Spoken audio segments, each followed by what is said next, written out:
I mean, not to mention it's kind of above the average point, you know.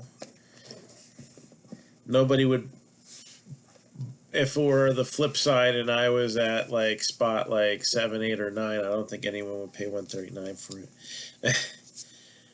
So we're going to open Platinum Multi-Sport Edition from Lucky's Loot. All right, I got more of these. I could do another break if there's interest. It took us about not even a week to fill this one, so I know the interest isn't ravenous, but if we can fill a break, we'll fill a break. So let's see what we got here. 3 boxes containing 3 cards apiece. They'll be either graded or encased. A lot of good basketball, baseball been coming out of these. I'm hoping to see one of those hockey cell sheet cards. I want to see that Gretzky come out. I know at number 3 I ain't going to get it, but I still want to hold a Gretzky on. Okay. Well, we're going to start with a Wander Franco, numbered 4 out of 5. This is out of 2019 Leaf Metal Draft. If you're looking for some 2020, I got some.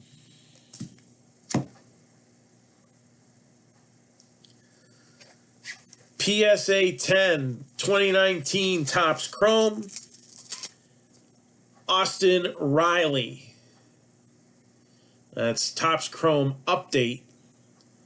PSA 10 Austin Riley of the Braves. Again, power hitters. It was a small sample size last year. It was tough. This year, I think we'll get a good idea of what he's got.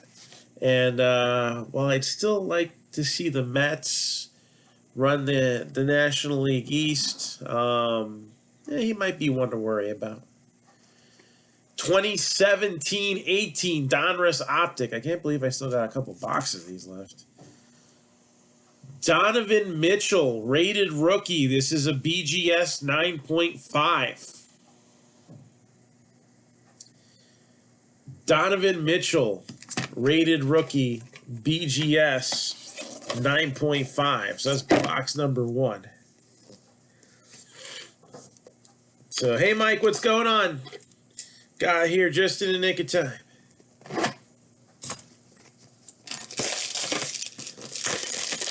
Box number 2.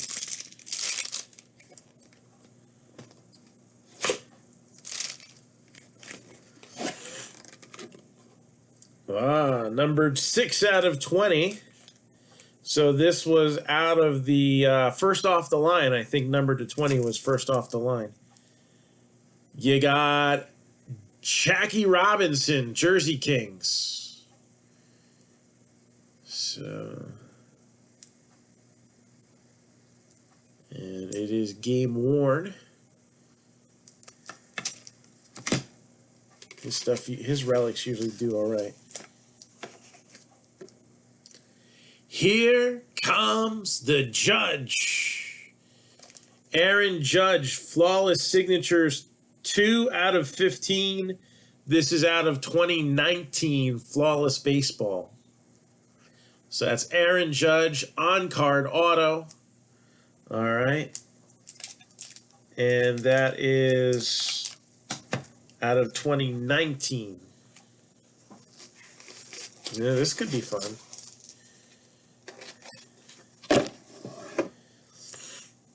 $1998 Upper Deck. MJX. I'm guessing this is all Jordan all the time, this set. It's not SPX, it's MJX.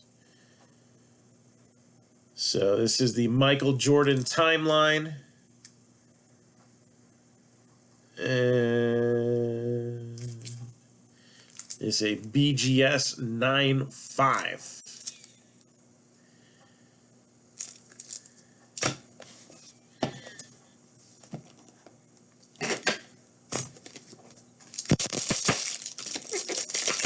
Final box.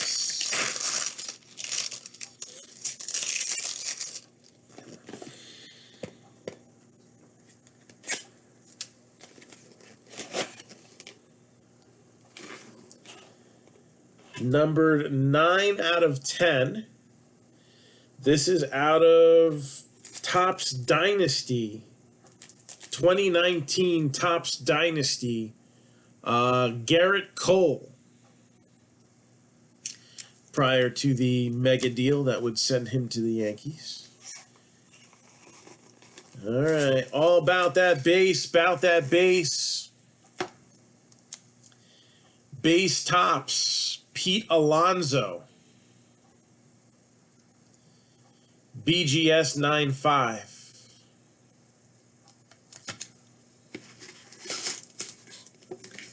And then out of 2017 Bowman's Best, this is the 97 Throwback Design Best Cuts, an atomic refractor of Ken Griffey Jr. BGS 9.5. So that is a wrap on that. I'm just going to separate these between the gradeds and non-gradeds.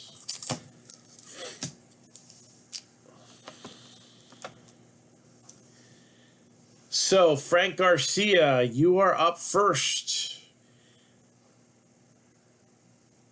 Let me know what you would like.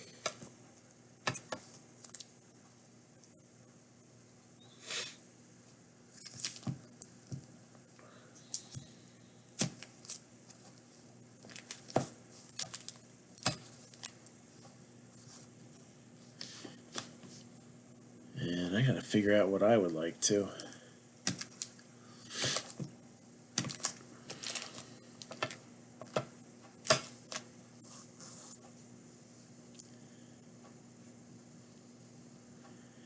So if you need a recap, let me know. I'll be more than happy to recap the cards there.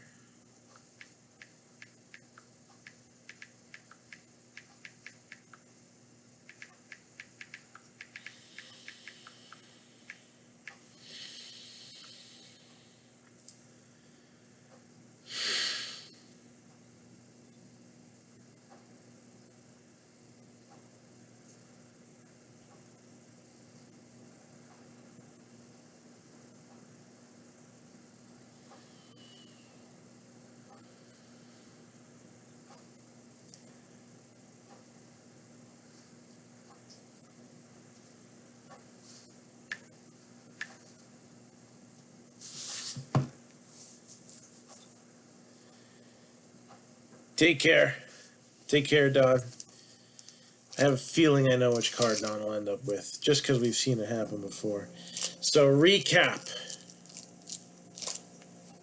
Is the Franco his rookie year? The answer to that is no, his rookie year has not happened yet.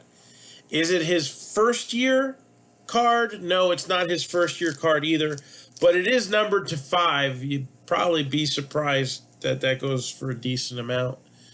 So Wander Franco, 4 out of 5 out of 2019 Leaf Metal. Aaron Judge to 15 in 2019 Flawless. Jackie Robinson to 20. Jersey Kings out of 2020 Diamond Kings first off the line. 9 of 10 Garrett Cole Dynasty 2019. 17-18 Donruss Optic Donovan Mitchell. That's a rookie. 98 Upper Deck MJX. Obviously Michael Jordan. 2017 Bowman's Best Atomic Refractors on the Best Cuts. Ken Griffey Jr. BGS 9.5 on all these. And Pete Alonso 2019 Topps. And then a PSA 10 Topps Chrome Update Austin Riley.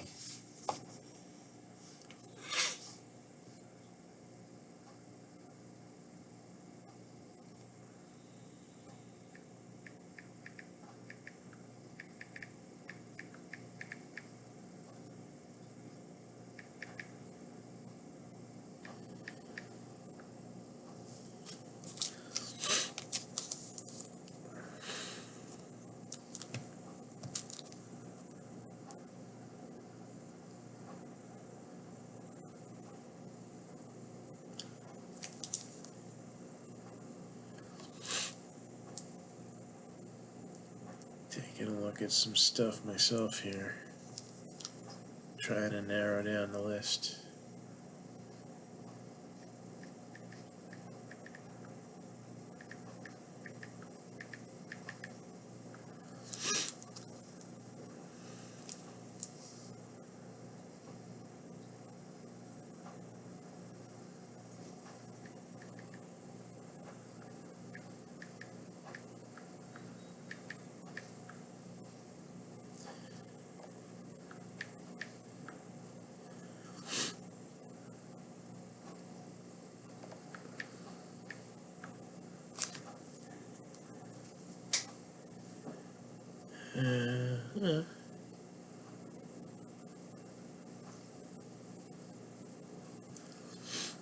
Some of these 2019 cards, not a lot of recent comps, so it is tough.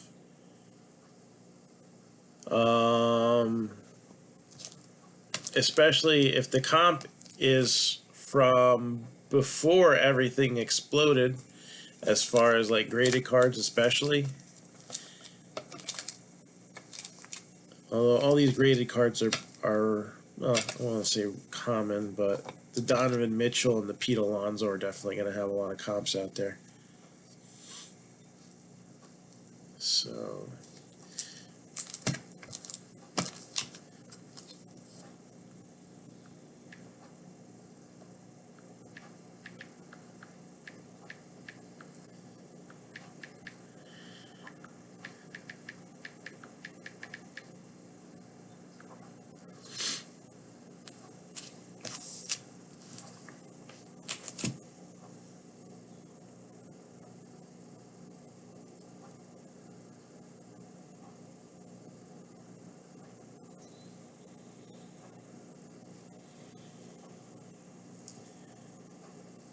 again, I don't know how many of these Griffies are in the population. That's another thing. It's tough because some things, if you can't find a comp for it, for all you know, it could be a pop one.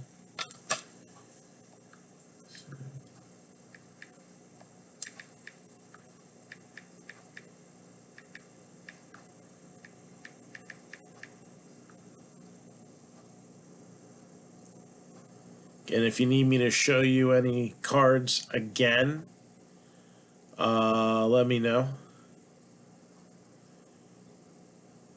Yeah, I don't see any Griffies.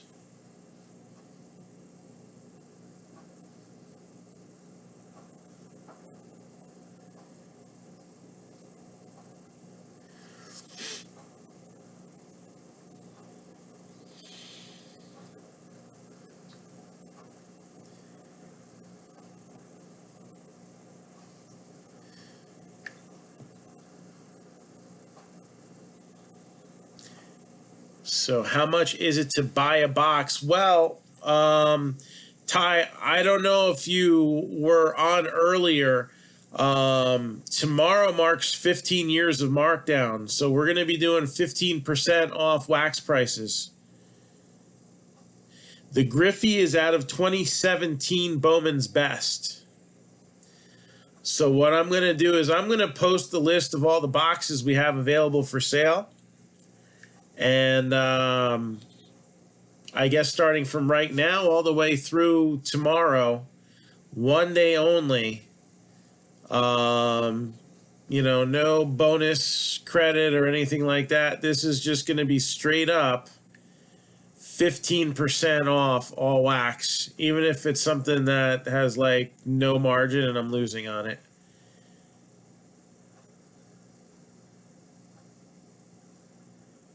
I will copy and paste.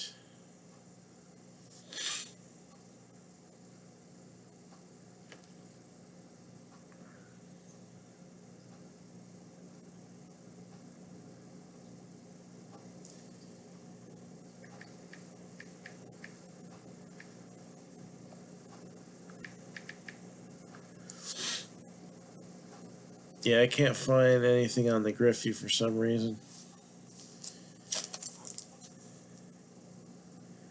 I'm getting no results.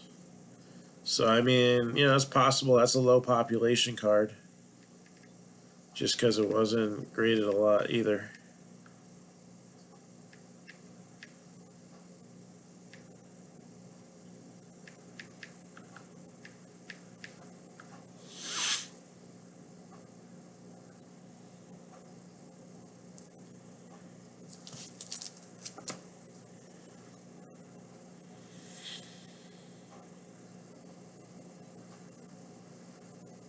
Yeah, those are pretty standard.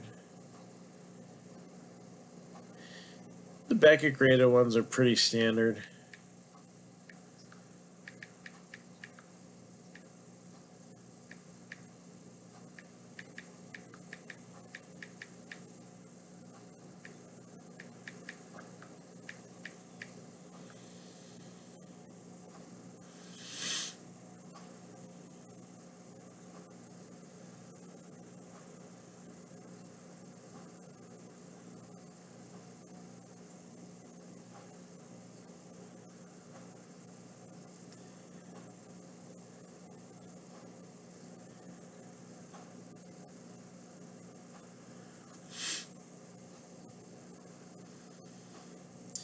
So these boxes, to answer your question, we had been selling these at $4.95 a box.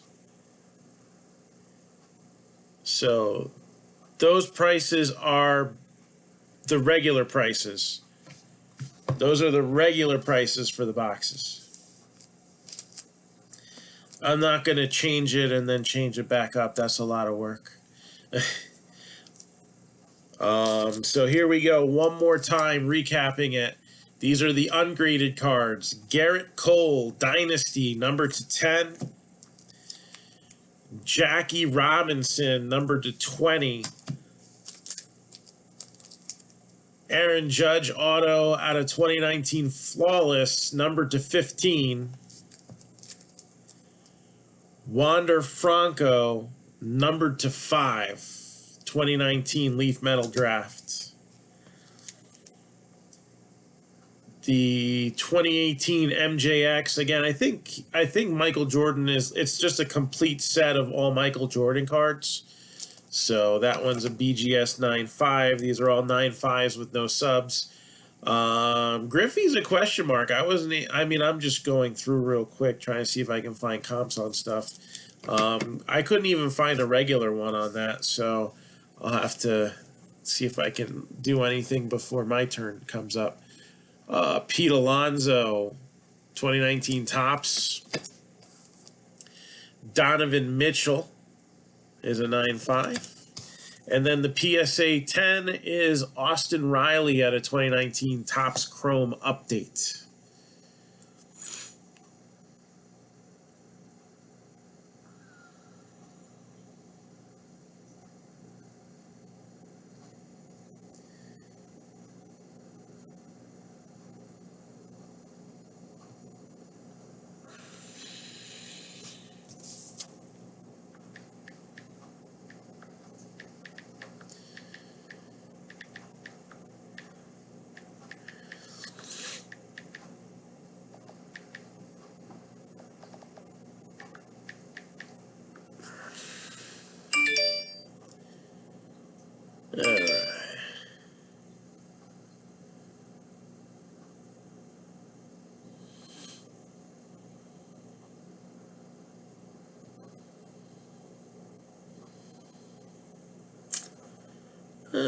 I see one that is a 96 Griffey. It was the 97 that style was imitating. I got a PSA 10 that was sold on eBay, and they are low pop cards, so.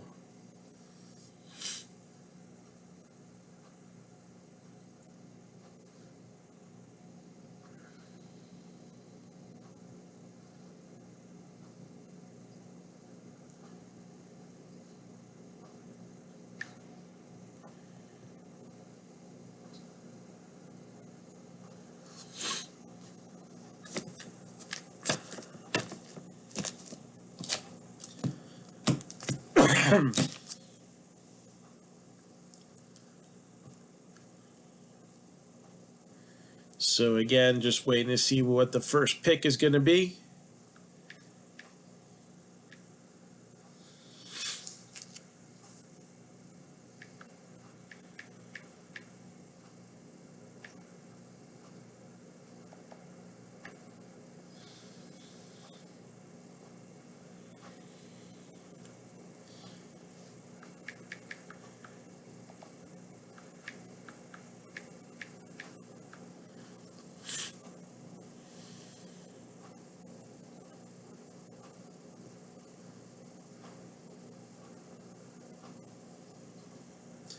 And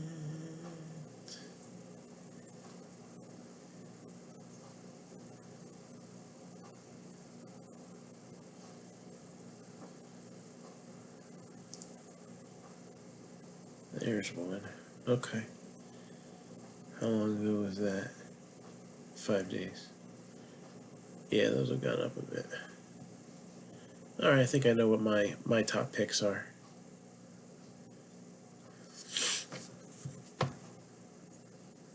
Donovan Mitchell, you got it. And these have probably, I don't know, maybe doubled in the last 6 to 8 months. So, considering that optic boxes now go for like what, 1,500 a piece for the hobby, yeah, that's not a bad pick. All right, Mike Ross, do you need me to run them again? You are up. So Donovan Mitchell goes numero uno.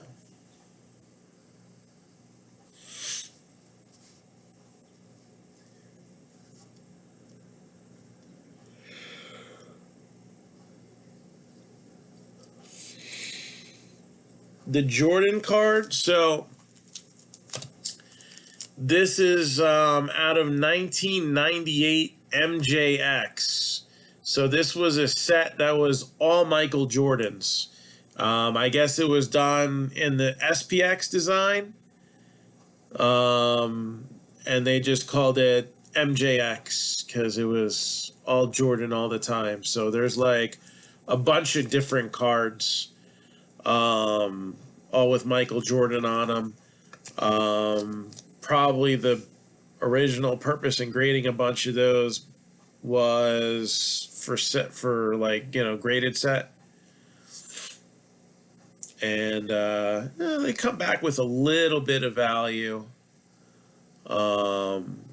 with the rise of Jordan cards ever since the Last Dance documentary. Probably like a middle of the run pick as far as what's out here.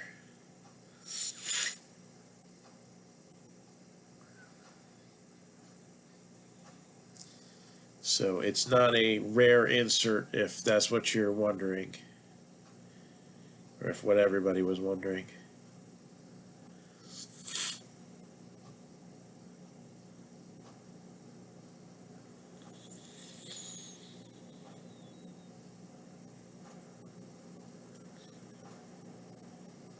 So we got Mike Ross at number 2. I would pick 3rd.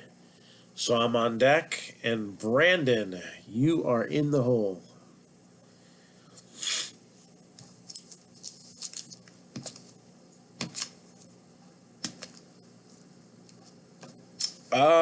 That depends on your opinion.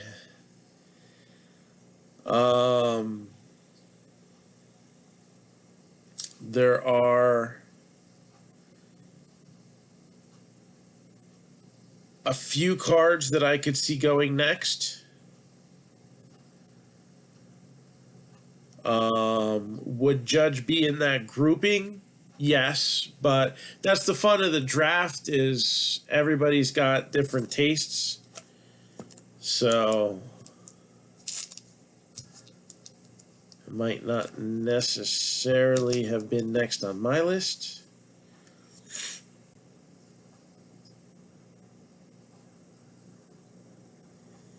So yeah. So these are regularly $4.95 a box.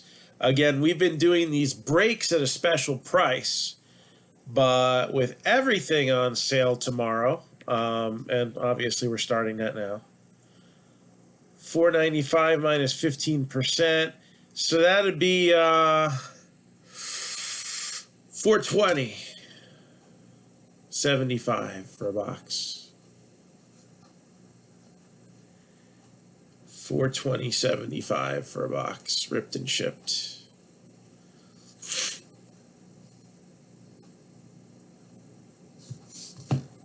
I had to give my homage there for Governor Nitwit legalizing it.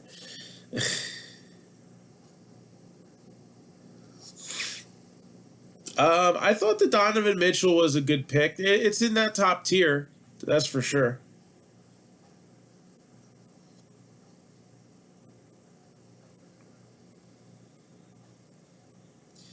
That is the beauty of a draft. You have a few cards with similar values, and that whole tier can end up being happy with what they got.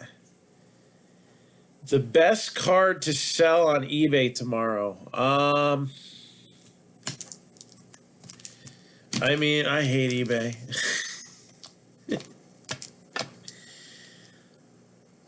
There's a lot of question marks about what the Griffey value would be, but I don't think it would be enough to jump into this top tier. I would say this is what you would. Yeah, it's always a good problem to pick first, right? These are the three cards you would be deciding between: the Franco, the Judge, and the Cole.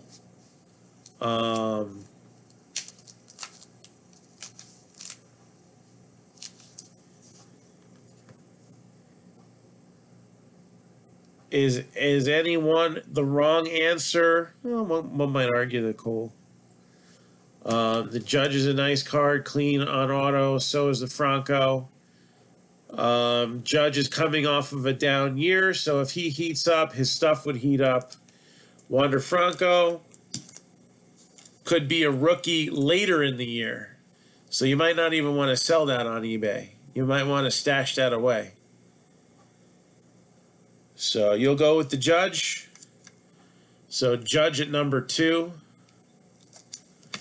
And then I'm going to go Franco at number 3.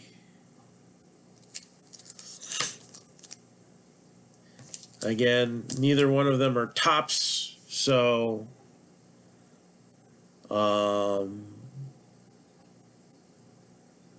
but Flawless carries a strong name, and that Leaf Metal draft is a nice low number, so those were two good ones to get out the way. Recap, you got it. 2019 Dynasty, Garrett Cole, number to 10.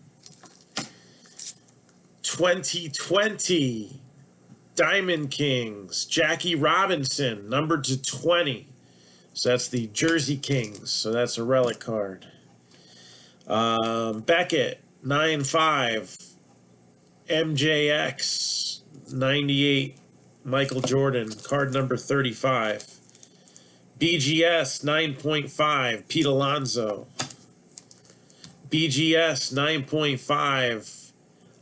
2017 Bowman's Best, Ken Griffey Jr. Atomic Refractor. And PSA 10 Austin Riley 2019 Topps Chrome update.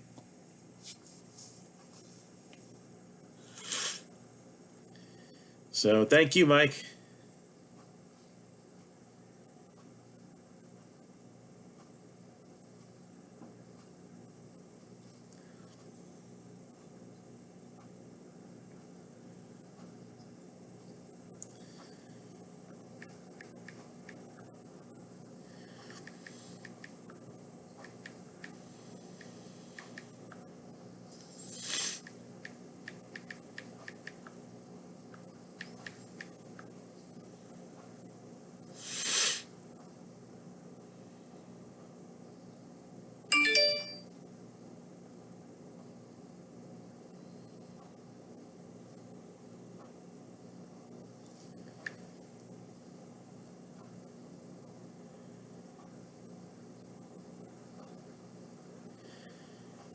Yeah, the Griffey's an intriguing card for sure. Believe me, I would be curious about what value it would fetch too, especially with the current grading explosion and a lot of attention being paid to low pop. But I would have to say it's between Cole and Robinson too. Jackie Robinson relics, they fluctuate. But they go like Clemente relics, they go for like, pretty top dollar. They're just a peg under what Mantles and Garrick's go for as far as player used, game worn relics go. And then, the Cole's a dynasty card. Yeah, he's on the Astros there. That's probably the only strike against the card. Other than that, it's dynasty. And people pay $500 a pop for dynasty. So, those three would probably be the next three that I would think would go.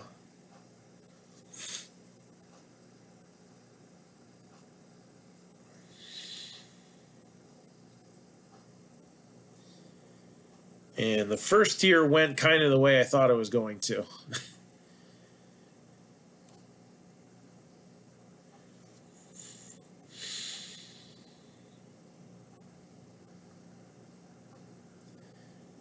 All three of those cards should be, over the 100 range. These will probably be in the 75 to 100 range. The Griffey, I don't even know. Raw, it's a $20 card. BGS 9.5. I think the right person could go 75 on that.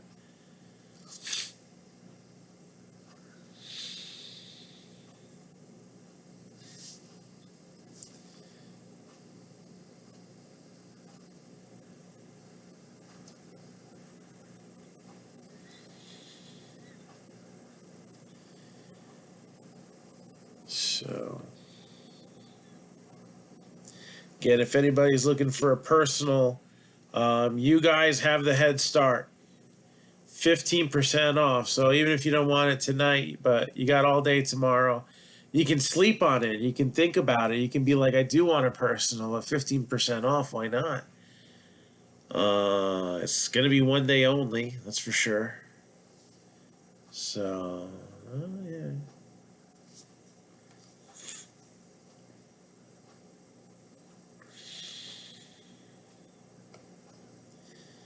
Now Monday is often a day that I do check what the current market values are. So it's still going to be 15% off. If there is a swing in market value, and that could. I often don't get to it on Mondays, but that's usually because I'm sorting. I didn't have anything to sort this weekend except for these 9 cards, so. I'll probably have time to actually do a Monday instead of Tuesday. Do I have any more one-card luckies? Yes, I do. These are in a break. Hold on.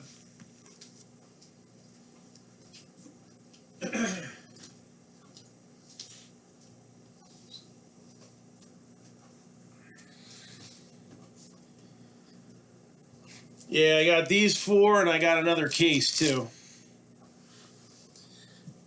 So, I got 4 right here, and I got another case as well. So, we got that.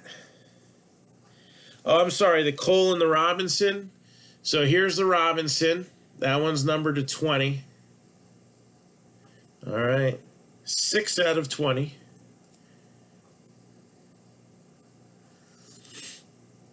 That's 2020 Diamond Kings, and that's a first off the line pull. And then Garrett Cole, Dynasty, numbered to 10. So again, it's Dynasty, it's an on-card auto. You got multiple colors on the relic. And then there's the back of that.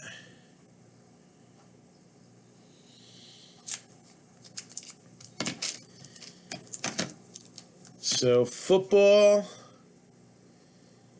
let's see, Lucky's Loot football is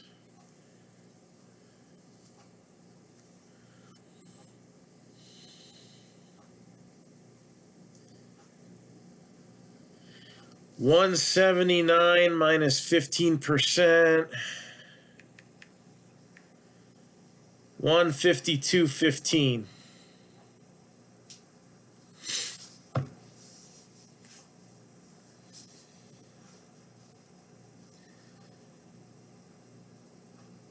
So 152.15. I could do 2 for $2.99.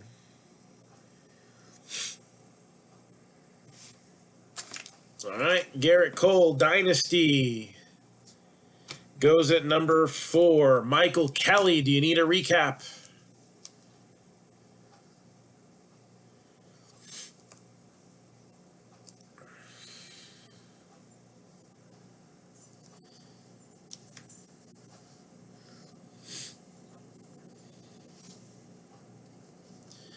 So, Jackie Robinson, numbered to 20.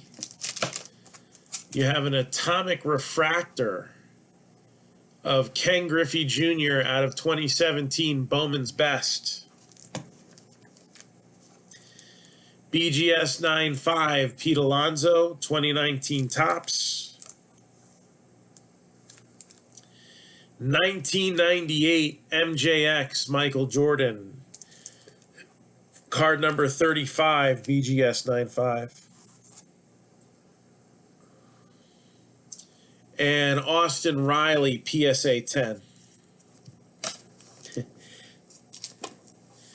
Who would have I gone between those two? It probably would have been tough for me too. Especially since Jackie Robinson comps can vary. Like you'll have the same card. You know, one time it might sell for $80 for a relic card. I've had this happen with National Treasures. And then another time it'll sell for 68. And then somebody will go 44 on it at an auction. And then the next one will sell for 80 again. And then somebody will come up and say, oh, I'll give you $45 for it. And I'll be like, no way in hell. But you know what? It's Jackie Robinson. So I would probably just like to have it around for a while. You know, as weird as that sounds, like almost nothing is unsaleable. You know, I got a very small PC that I wouldn't part with. And generally, there's sentimental value attached to everything. You know, I got some Ripken stuff and whatnot. Jackie Robinson, that would just be, you know, a nice talking piece card. So, like, if it sells at what I want it to, fine. If it doesn't, it'll just stay in the case and it'll attract people's eyes towards everything else. So, that'd be a tough one. Even though it's probably worth less, I probably would have picked the Jackie Robinson between the two. So, yeah. And I've had Jackie Robinson relics before, out of like National Treasures. And what else did I have it out of? I think I had like I want to say some Upper Deck of his way back. I know I had a bunch of Upper Deck. There was like a Ted Williams relic, but still a cool card to have. So.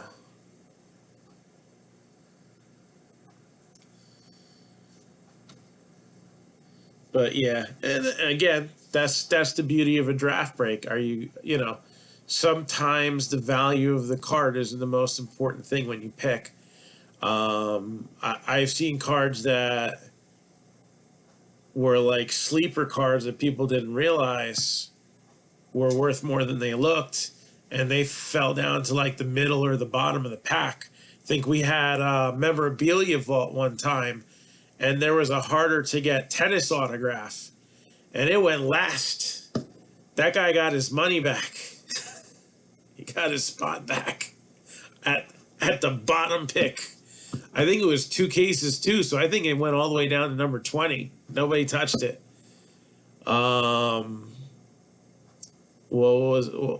Pop Century. The first time they started putting the Stranger Things cast in there, nobody knew who Millie Bobby Brown was until the person picking at number 5 in an 8-spot draft, and that was actually the money card. So cool. Yeah, Mike knows I'll go for history. Wasn't it you I bought that Doc Kramer booklet out of National Treasures? I think the eBay comp on it was like $8. I gave like I don't know, 10 or $15 credit for it. I went above eBay comp. I'm like, I want that book. It just so happens that he is from this neck of the woods, and one of the baseball complexes around here, baseball, softball fields, are named after him. And I was just like, yeah, I want that. So it wasn't about, it was like, well, this eBay comp here said, 8+ ship. I'll give you $5 for it. That's not, if I want something, I'm just going to be like, yeah, I'll give you some credit for it. Was it 10? Okay, somewhere around there.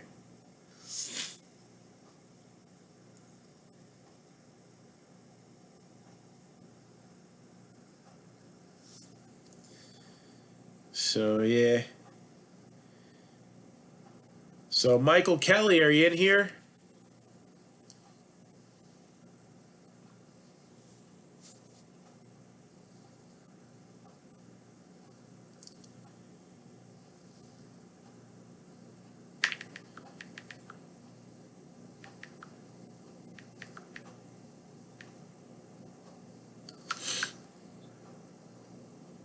Jackie? All right, there we go. So Jackie Robinson goes next as we talk about him. Chris Eccles said he did not have good reception. So what I'm going to do is I'm going to snap some photos here.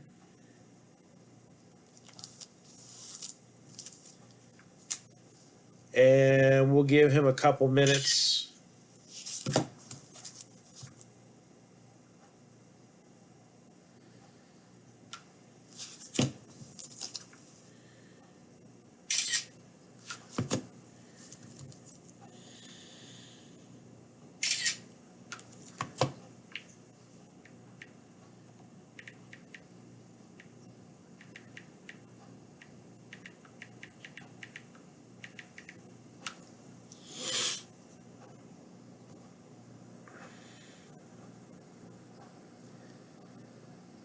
All right.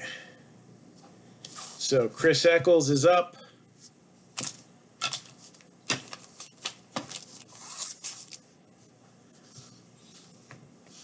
Oh, there we go.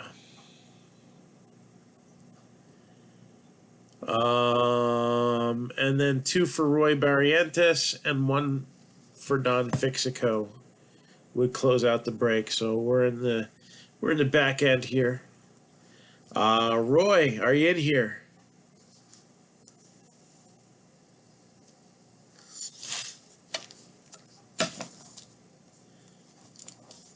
Honestly, I mean, I think number 9 is pretty obvious which one's it gonna be.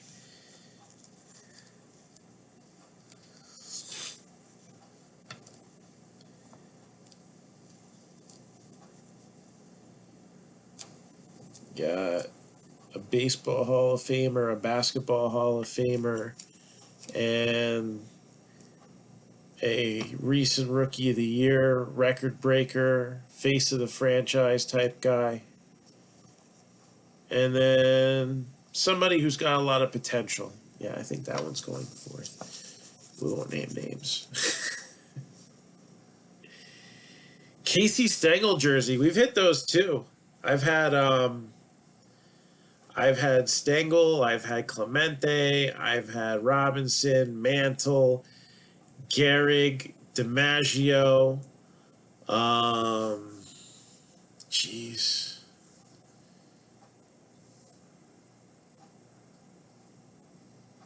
I know I've pulled Ty Cobb bat pieces, but I don't know if I've ever personally had one. That's a question. I've had Ted Williams stuff. Lots of Ted Williams stuff. We've hit 101 Ted Williams stuff.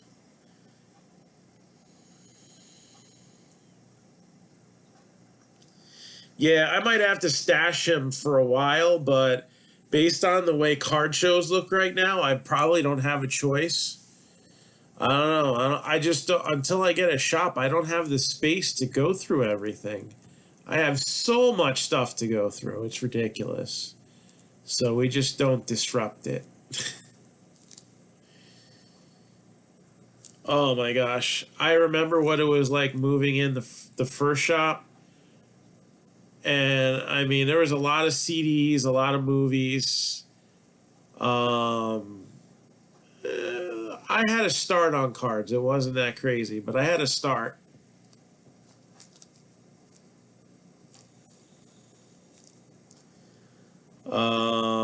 Moving out, there was a lot more cards. But I mean, it's just a drop in the bucket compared to what, all these years later, all these breaks later.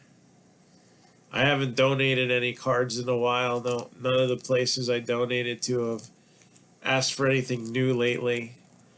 And I mean, it's not like I wouldn't do it. It's more of I think COVID has stopped a lot of the gathering of kids. So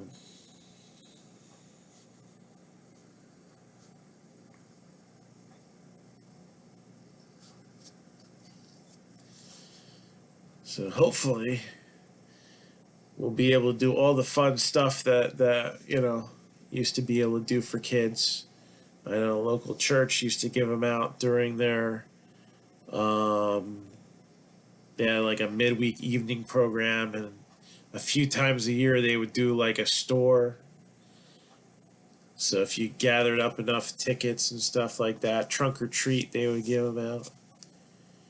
There's probably some good stuff in those. There's probably like LeBron base cards that I'm like, man, those could have been graded.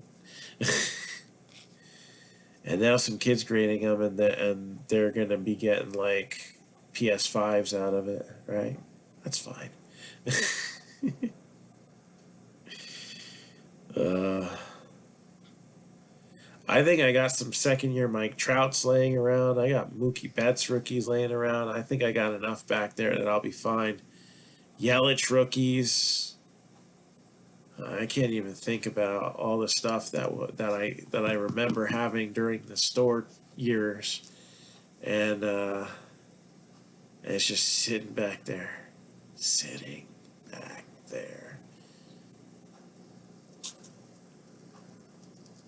Not autographs and stuff like that. That would have been pulled out.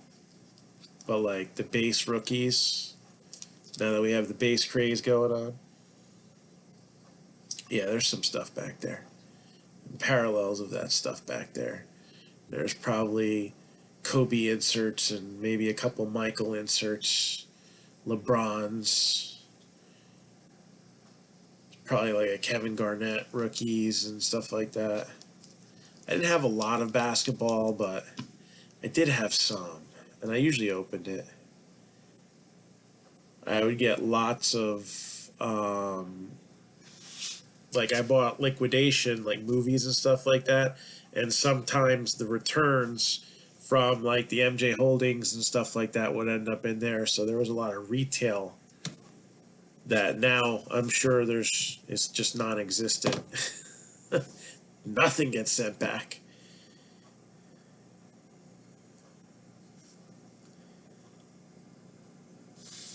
Oh yeah, I might have a few, 2017 Mahomes back there. I don't know. Most of that stuff I sold though. But it's funny, like, sometimes you just go through a box and you discover, oh, look at that.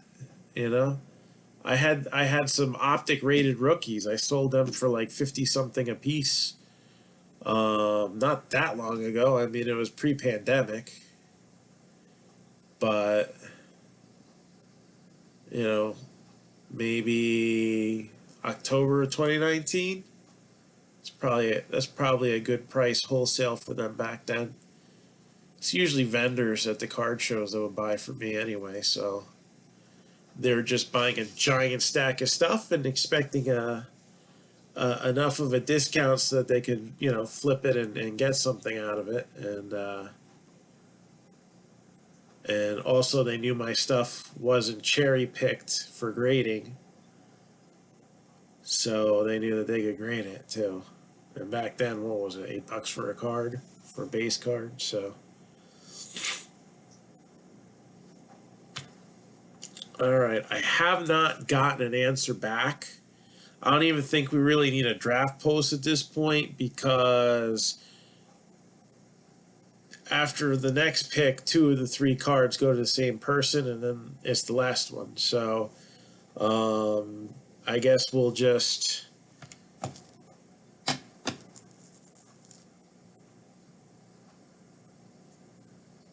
Oh, man.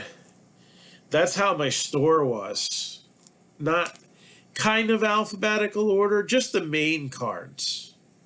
Right? So I had the stars in alphabetical order. So it would be like home teams, right?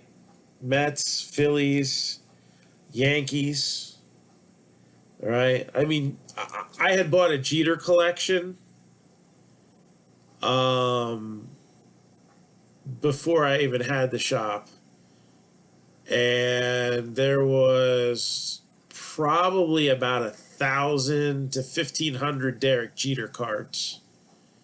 So like my Yankee section was like 2 monster boxes. This is going in 2014 and 15. Can imagine what it would be now if I had the same setup.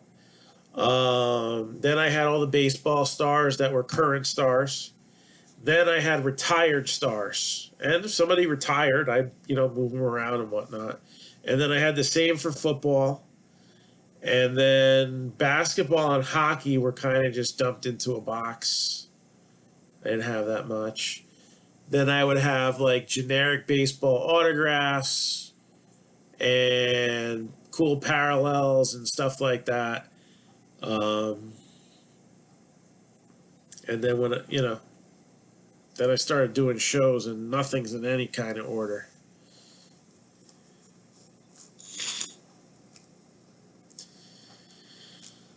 So yeah, I actually was complimented on how organized the store was usually. So, of course, it didn't take long for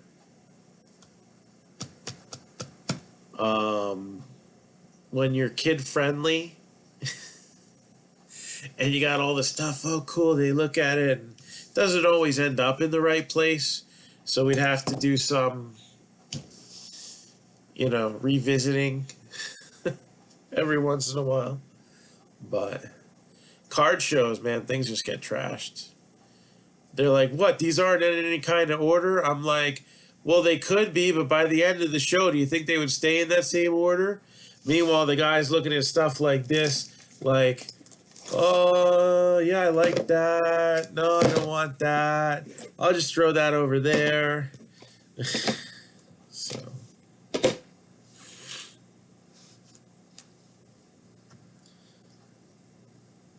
oh, for really? Well, good luck. I hope you get a good grade on that.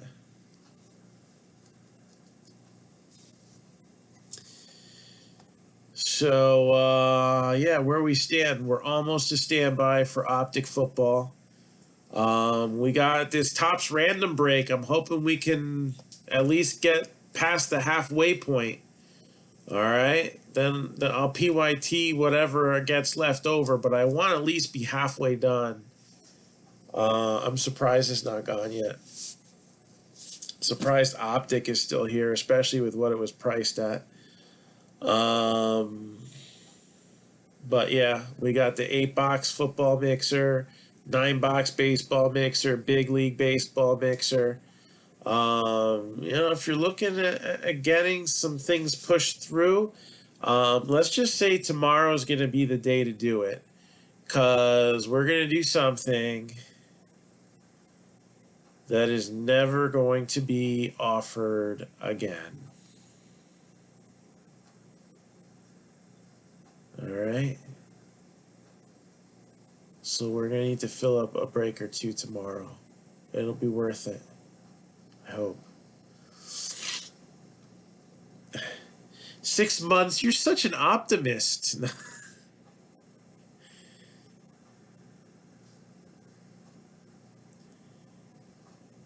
Nice. There you go. Yeah, yeah. Scarce inserts.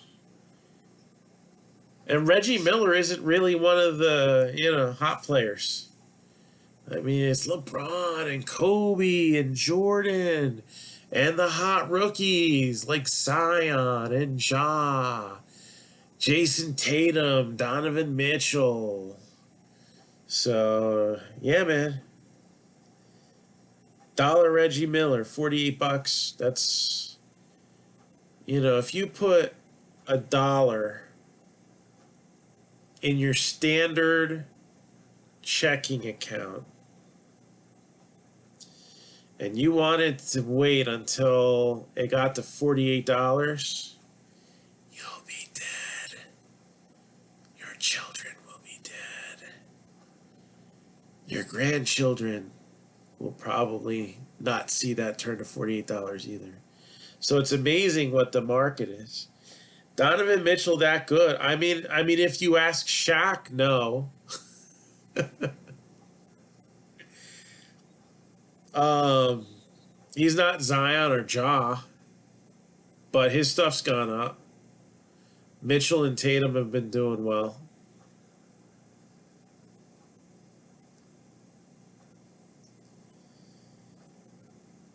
So,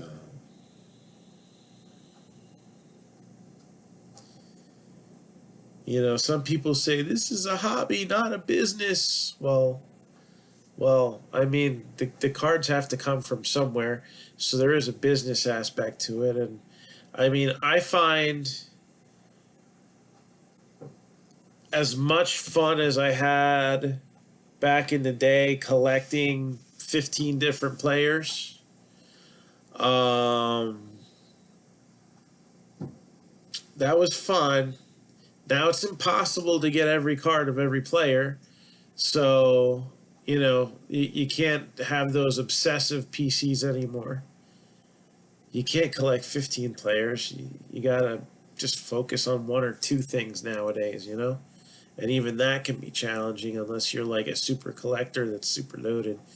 Um, I mean, I just find fun in seeing the growth of things that I've put money into it, and I can get it out later, and you know, like when I bought 500 Mike Trout's rookies for 75 cents a piece. Yeah, I wish I still had them.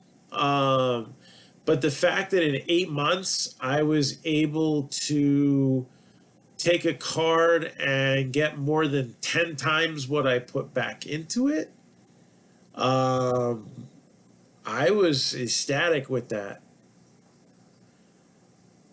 And I've used that to, build myself into what we are today. So, I mean, yeah, it would be nice to have 500 Mike Trout rookies right now, but I wouldn't trade in, holding on to those Trout rookies um, and not doing this and just cashing out right now. I wouldn't trade the experiences that I've gotten.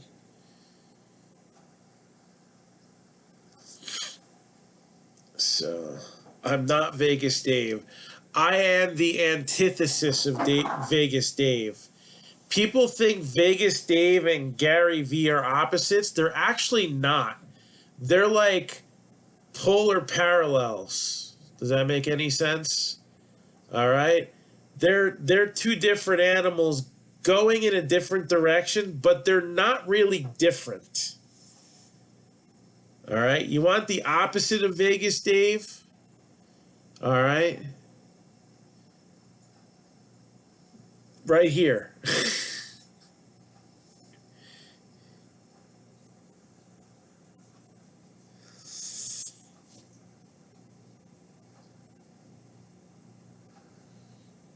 Yeah, Mahomes, man. The Mahomes that had passed through these hands. um, just the one that the NT true RPA out of 15. That one could probably pay for a house right now, a nice house, probably even a nicer house than I have. You know what I'm saying? In New Jersey, pay for a mansion in some other parts of the country. Oh, I'm looking. I'm investigating options. Where's a good place to open a card shop right now? Cheap rent, decent population density.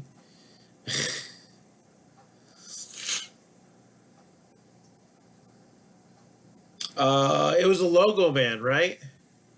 I think I saw a blurb on that somewhere. Yeah, I saw that. I didn't read the details, but I saw the headline. I'm guessing that was an auction house purchase.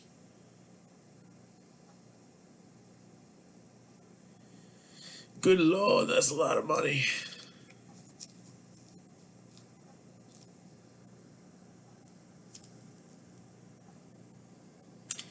I have not pulled $1 million card yet.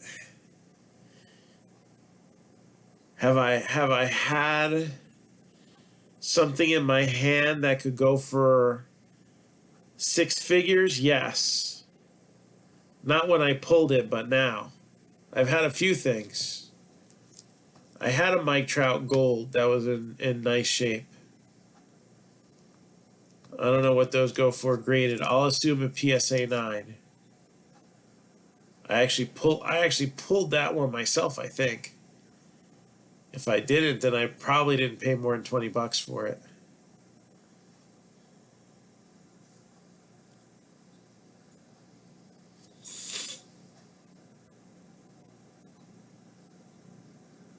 Cool. Oh, we name dropped them earlier as an OG too.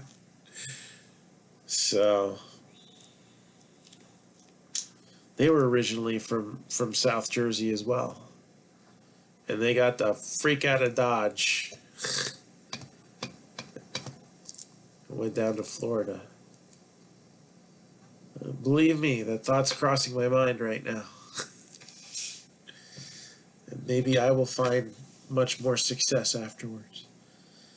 I was like a Luca lot, not a Luca little, a Luca lot.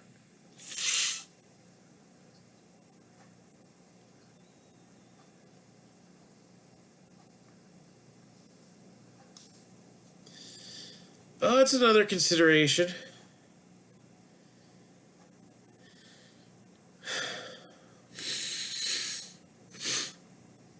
There are a number of factors that would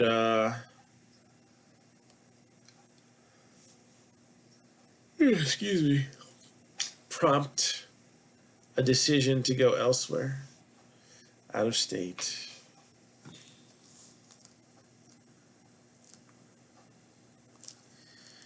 But I don't even think that would be a serious thought for several months.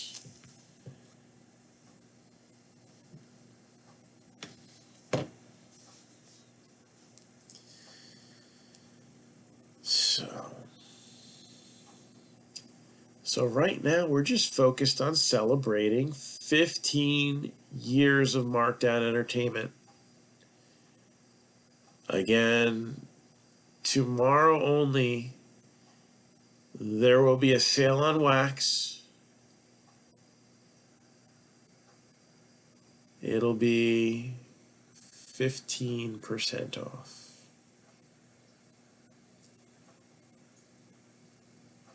And then there will be another thing that's going to be a very interesting twist. Should I spill the beans on it? It's 11:47. It's 13 minutes away till midnight. Should I tell you what the other thing that I was going to do was?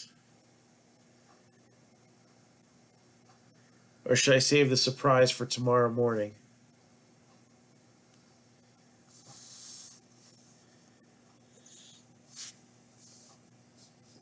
Tiger stuff will go up when they make a documentary on it.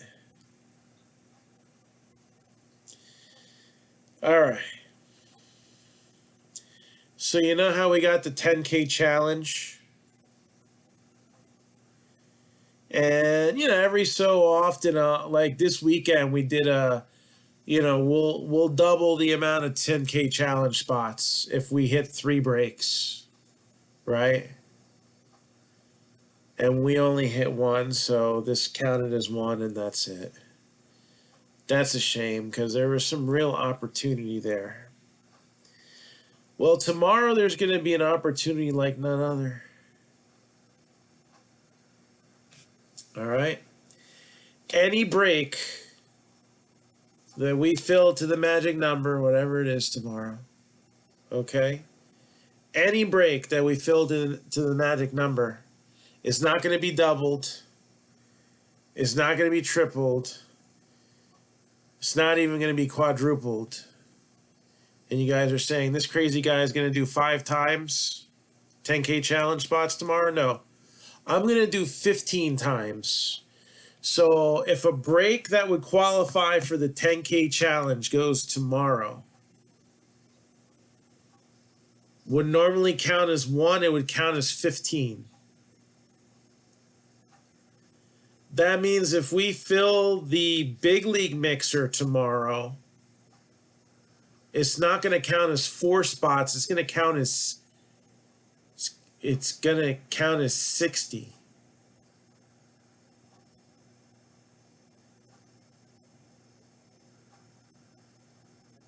Will we fill any breaks tomorrow? Maybe not. I don't know.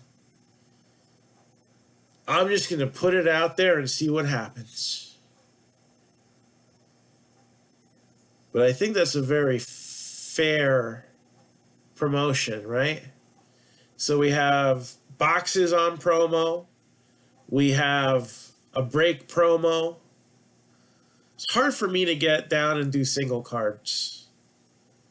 Maybe I'll come up with something for single cards for tomorrow, but I doubt it. It's just not feasible with the space that I have right now.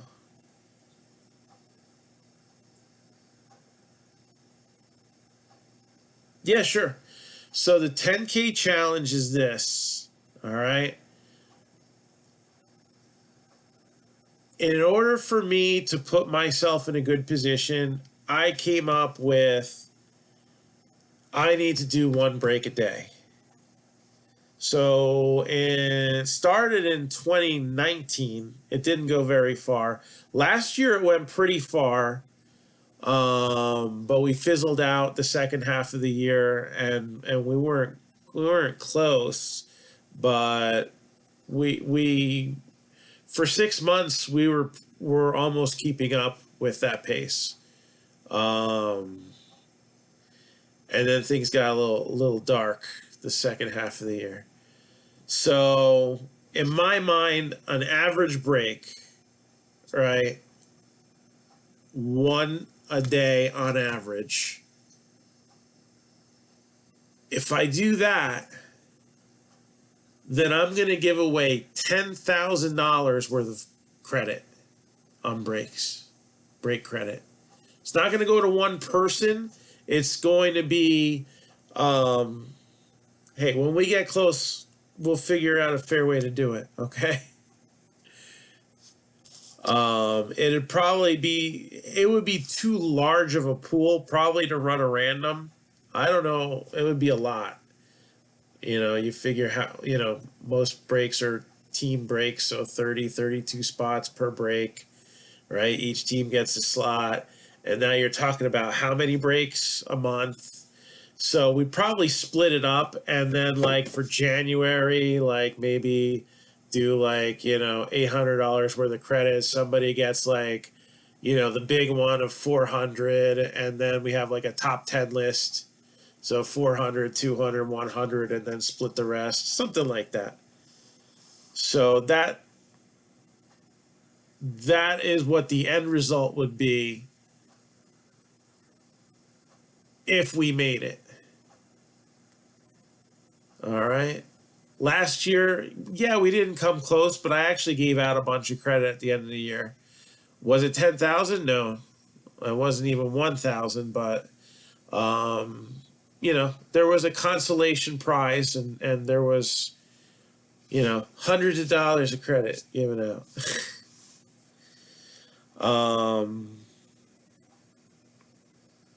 But the 10K challenge, so right now, 28th, so today's day 59. This break just put us at 32.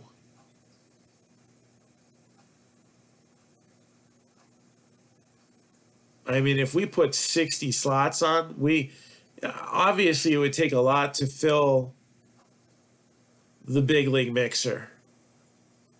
But if that effort got put into it tomorrow, 60 spots, that's 2 months worth. So I'm going to have a little fun there. I'll see. I'm putting the ball in you guys' court. You're probably going to like surprise me and fill 5 breaks, and I'm going to be like, shit, we're like halfway there already. Or not. It'd be cool though. That doesn't mean we slack afterwards. So that's the deal. So Roy, you are actually, we're stuck. The person going before you is in bad reception area, and he hasn't been able to respond. So you will go next. All right. Now, even though you're not next, I can still show you the cards that are left. So you got one pick in front of you. There's a 2017 Bowman's Best Ken Griffey Jr. It's the 97 Best Cuts throwback look, and it's Atomic Refractor, graded BGS 9.5. 2019 Topps Pete Alonso, 9.5. 1998 MJX Michael Jordan, 9.5. And a PSA 10 Austin Riley Chrome update. And then I was letting everybody know about the specials. Tomorrow is the 15th anniversary of Marc-Down Entertainment, LLC. All right, I officially incorporated. I used to do flea markets, and I used to do trade-ups and stuff like that. And I was working with liquidators. I used to buy liquidation from Circuit City. They since folded. I used to buy liquidation from The Wiz. They folded years before that. And then some of the other big box stores that are still around. I used to know somebody who used to get pallet deals on stuff. So, after a while, I'm like, I started selling on half.com. That brought in not much. I was a part of eBay. Matter of fact, if you do half.com, it'll send you to eBay now because the page got taken down years ago. And I started selling on Amazon, and I was very good at spotting like collectible stuff. Kind of like now when people go and they go buy retail cards at Target and Walmart, and everybody cries that they're taking the stuff off the shelves from the kids, and how dare they flip the cards. I used to do that with movies. I used to be like, shit, that's out of print. That hasn't been printed in 3 years. That's a Criterion collection. What's that doing here? And all the movie rack jobbers and stuff like that. GameStop used to sell movies, and whenever they do the buy two get one free or buy two get two free sales, I would buy every single box set they had, and then I would slam it on Amazon, and I usually do pretty good. And then it started turning into pallet deals and working with stores and stuff like that. And that's how Markdown got started. But then that stuff started dying, and I opened up the shop. The trading cards, the sports collectibles, the toys started becoming a little bit of a focus, and that kind of just took off and took over where that left off. What did you miss? Well, this is the order that they were picked in as well. Donovan Mitchell, BGS 9.5, 17-18 optic rated rookie. Aaron Judge, flawless auto, 2019, number to 15. Wander Franco, 2019 Leaf Metal Draft, number to 5. Garrett Cole, number to 10, 2019 Dynasty. And then Jackie Robinson, 2020 Diamond Kings, first off the line, number to 20. Those were the ones that were picked. So again, 15 years of Markdown. We're going to celebrate 15% off anything off the box and stock list. 15% off. Whether it's a high margin item or a low margin item, there's going to be stuff on that list that I'm going to lose money on at 15% off. All of it, just one day only. It's not a kickback credit. This is a one-shot deal. Now market values could change. I usually do those Mondays and Tuesdays. Depending on how busy I am. So, if something's going for, 125 over the weekend, and then everywhere else has it going for 150, then it may go up. I might have to move mine up 25. But in general, 20, you got from 2021 all the way back to 2017.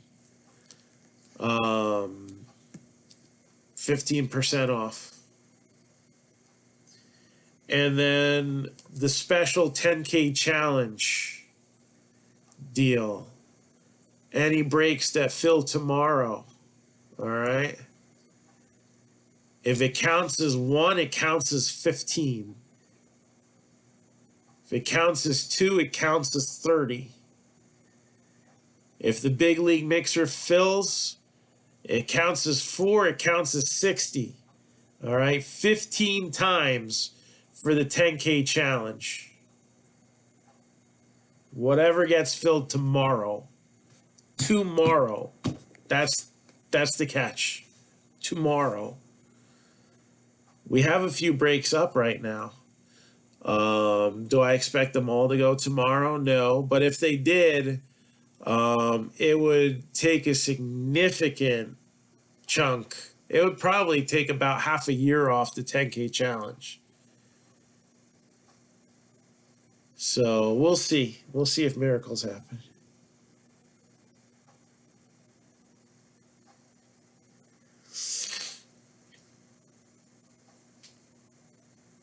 So those will get posted tomorrow, but I'll let you know now. Heads up. Something to sleep on.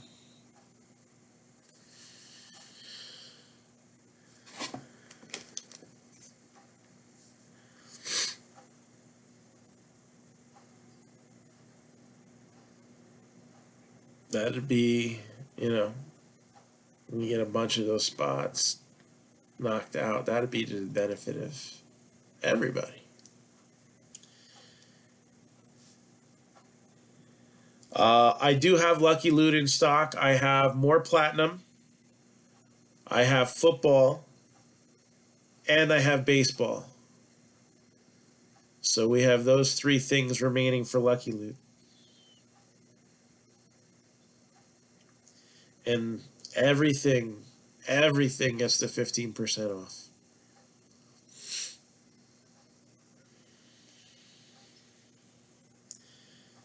Hey, Joseph.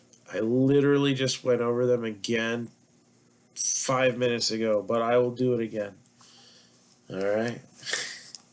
These are the hits that were already taken. Donovan Mitchell, 9.5. Aaron Judge, flawless auto to 15. Wander Franco, Leaf Metal, out of 5. Garrett Cole, number to 10, Dynasty. Jackie Robinson, number to 20. First off the line, Diamond Kings. The remaining cards to choose from, we're waiting on Chris Eccles. You're not in here, are you, Chris? He said he had some issues with reception. Griffey, 2017 Bowman's Best Atomic Refractor. 2019 Pete Alonso, 9.5. 2018 MJX card, 9.5. And 2019 Topps Chrome Update, Austin Riley, PSA 10.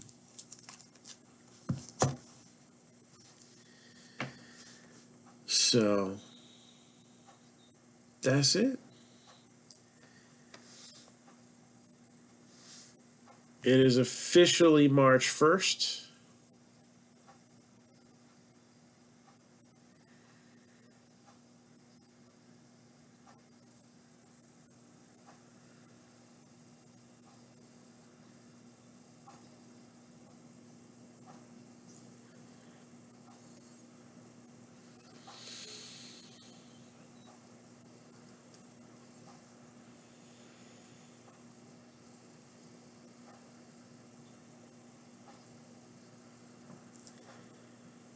So, what picks do you have?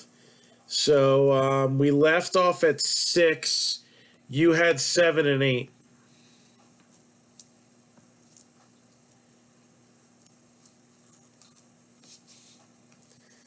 So, I kind of figure you're probably not going to pick the Austin Riley and whatever the other two that are left after Chris picks are probably what'll be gone.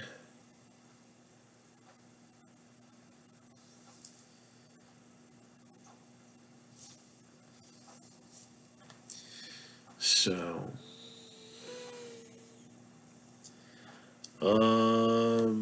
anybody got any questions for me? All right. 15th anniversary tomorrow. I think I kept it pretty simple, but pretty extravagant. If you're looking to get a box, tomorrow's going to be a good day. If you're looking to get a few boxes, tomorrow's going to be a really good day. 15 times on the 10K challenge. That means if it counts as one 10K challenge break, it counts as 15. We have the Big League Mixer. That's 4. That'd count as 60. That's like fast forwarding 2 months. All right. And since we're about a month behind, that might not be a bad thing because then we'd be a month ahead. And we'd have a little bit of energy in the promotion, right? even one or two one challenge breaks would get us caught up. That wouldn't be a bad thing either.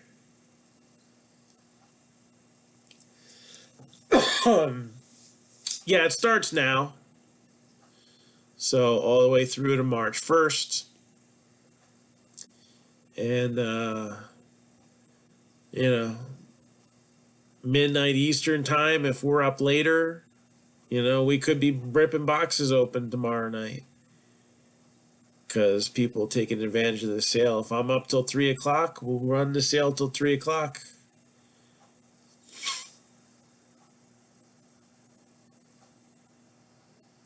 We would cut it off when the sun goes up here.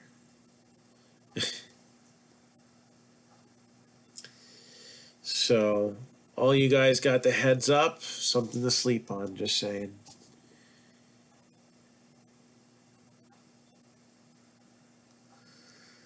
All right. So, anything else for me?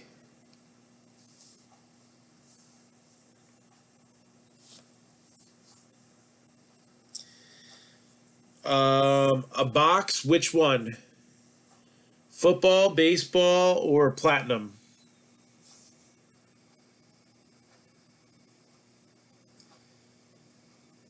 So the platinum are the 3-card multi-sport, and then we have single card editions for both baseball and football. I'll post the list again. I posted the whole list in here before. Let's see here.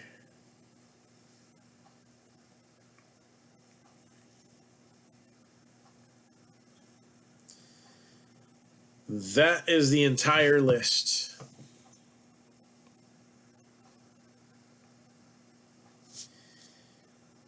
All right. Those are the current prices. 15% off whatever's up there. Platinum. So platinum, we've been doing the breaks at a special price. Initially, we had a sale on the boxes. Now we've been doing a sale on the breaks.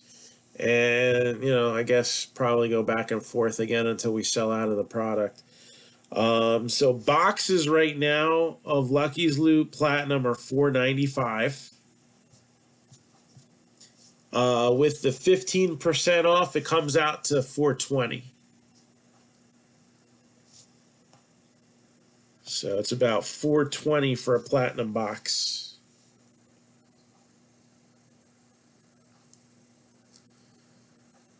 And then if y'all liked what you saw here and you want me to do another break at $139 a spot, I'll do another break at $139 a spot.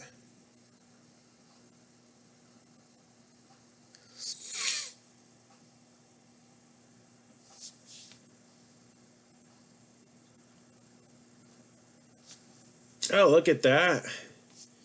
Steph Curry's fastest to 1,000 threes is no longer his record. Buddy Hield hit his 1,000th today in his 350th career game. Steph Curry took 369 games.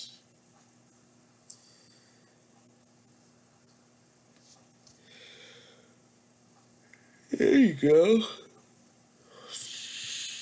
A lot of threes, a lot of threes.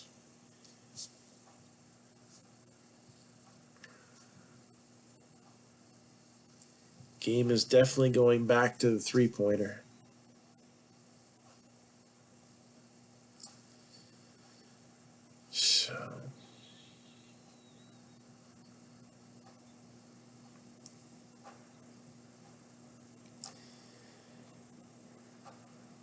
So we got a long day ahead of us tomorrow.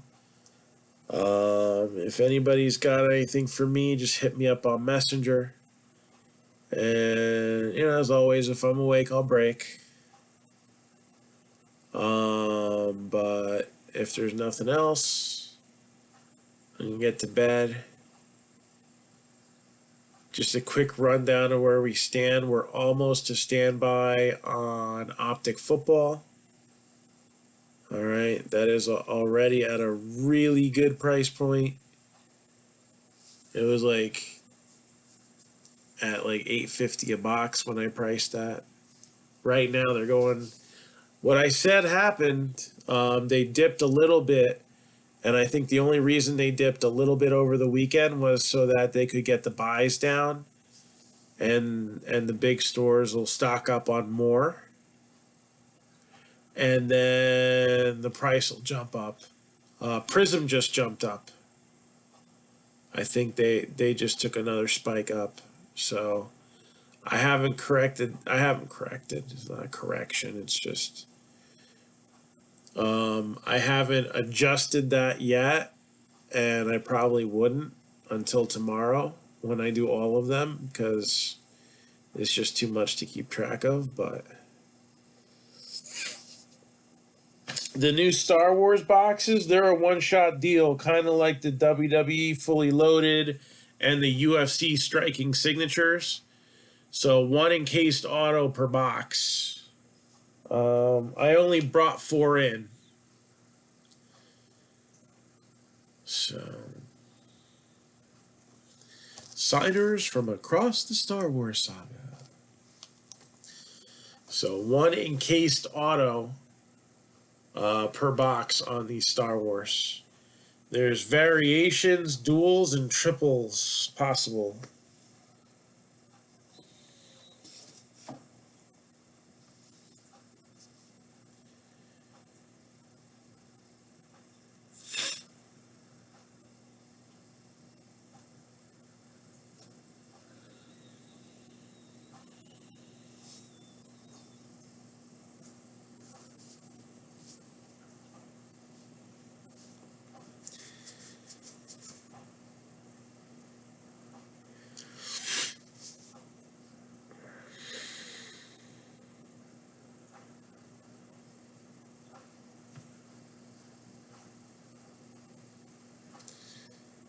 So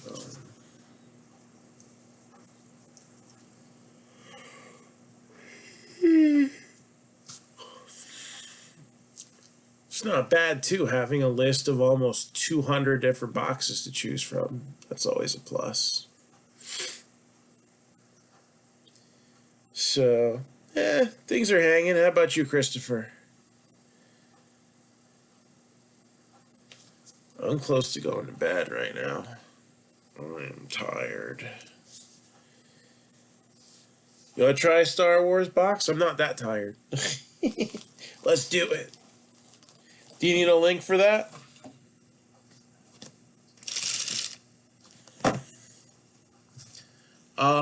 So they're 89 minus 15%. So let's see.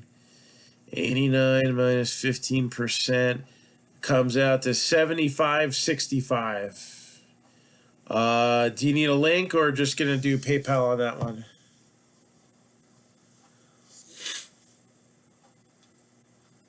Again, we are celebrating 15 years of Marc-Down Entertainment.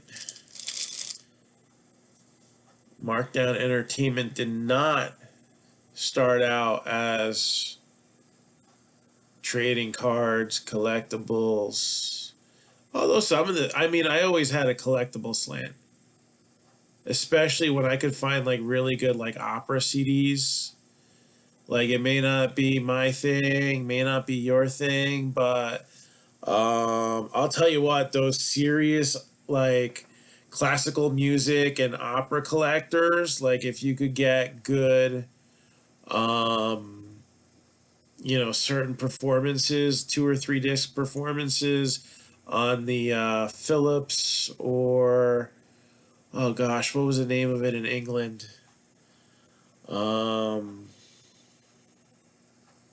Gramophone, I think it was, label.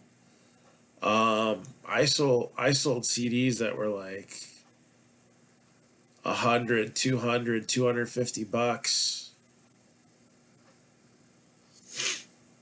Yeah, man. Wrestling DVDs I used to be big on. Disney, if I could get Disney at a good price. I know when like chains would close down, Like when, what was it, Sam Goody closed, I drove all over New Jersey and Philadelphia area. I hit every single freaking mall. I was calling, hey, when are they gonna move stuff to the next store? Man, when they got down to 80%, I was just going in there. You know, I put in my credit card or debit card or whatever, and then like I'd have to call the bank and like, no, sir, I am doing this. Yeah, it is me. A link, okay. In my neck of the woods, well, I mean, my neck of the woods is like the Pine Barrens, but Vintage Breaks runs out of North Jersey, don't they? They heavily deal in vintage. So let me get a link set up. Star Wars Signature Series.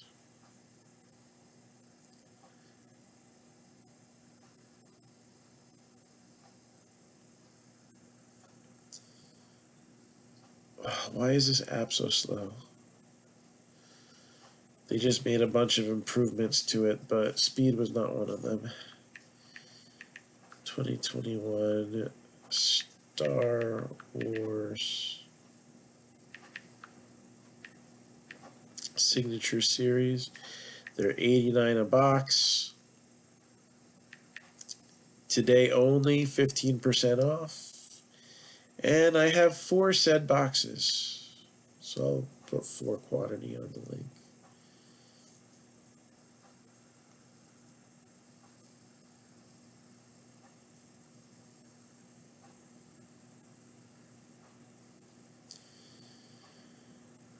All right, you should have gotten that link.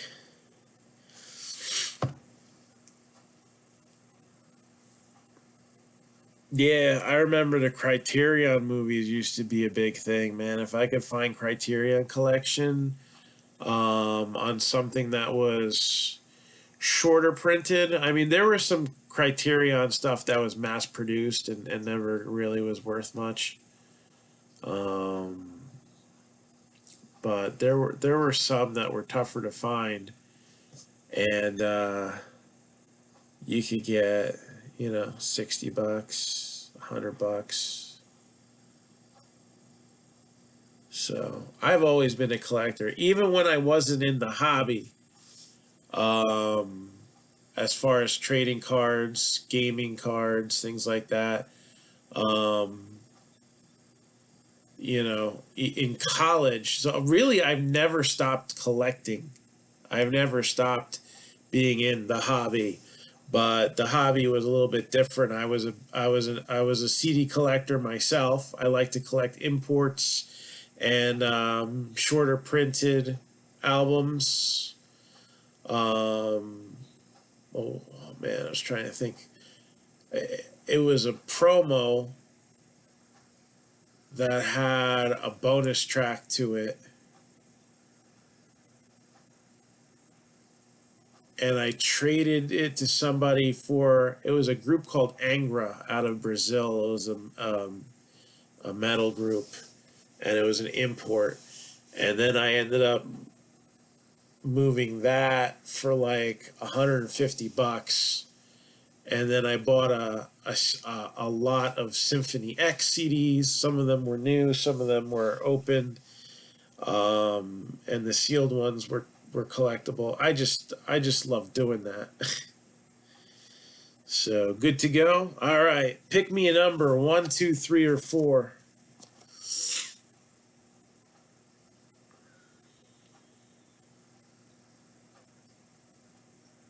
There you go. I had the original Garage Days from Metallica.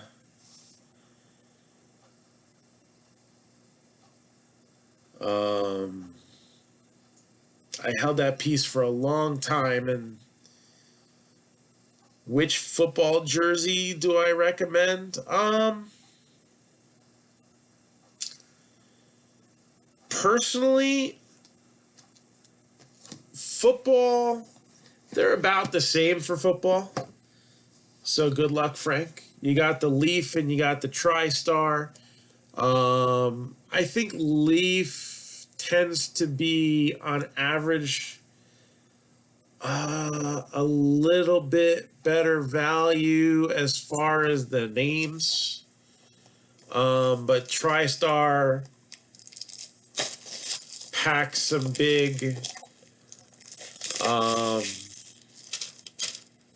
big ones that are a little scarcer, so it's about even. All right, I actually have this very same autograph, but it's from a different set. I got the Archive Signature Series one. So this is a card of Dave Chapman, and he is the puppeteer for BB-8, who in the newer series of Star Wars movie is the cute, adorable robot alternative. Why are the boxes different colors? Because they were upside down. They were just facing a different way. You got the light, the darks, the reds, the blues. So it's just the way that the boxes were facing.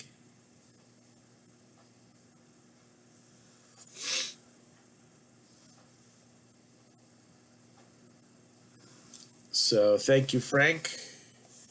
BB-8 is cool. I can't imitate his noises because I really haven't watched those movies, so it's probably a good thing. And for anybody interested, there's 3 more left. So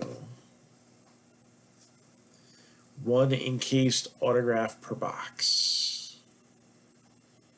I think the chases are like the Harrison Ford.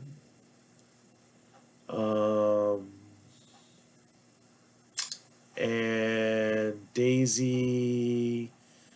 Oh, jeez. I forget. Daisy Ridley. Those are like the big chases out there. Right? She plays Rey. And of course, Han Solo. I don't know. I think Carrie Fisher signed like 1 billion stickers before she died. I think Leaf and Topps have both used them afterwards. It wouldn't shock me if she still makes it in a limited fashion. I don't know if they're cut autos. That you probably have like a 3-second lag. You literally read my mind. She signed a lot of stickers. All right. She did a lot of stickers and a lot of on-photo stuff. So it would not shock me if they still have stickers, because she probably did it like kind of like Willie Mays and Hank Aaron and Sandy Koufax. Like for Topps, she probably had a special signing once or twice a year. So gonna try for one more.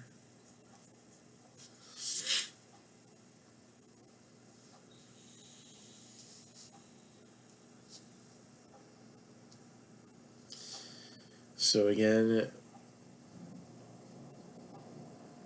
you guys got the heads up. We're doing 15% off all boxes tomorrow.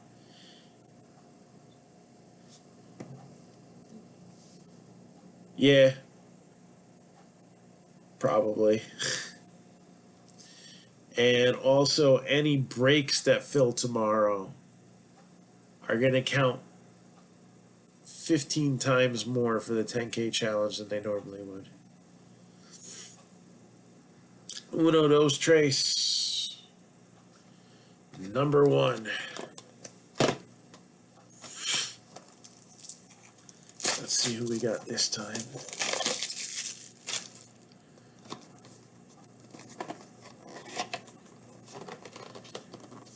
So we got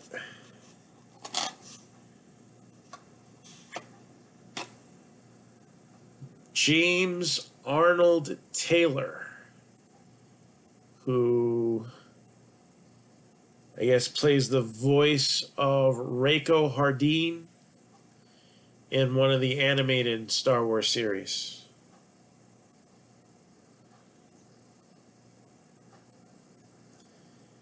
So Reiko Hardin from, I guess, Clone Wars. I don't know, it looks kind of Clone Wars-ish, but I'm not a Star Wars expert. I'm a casual fan.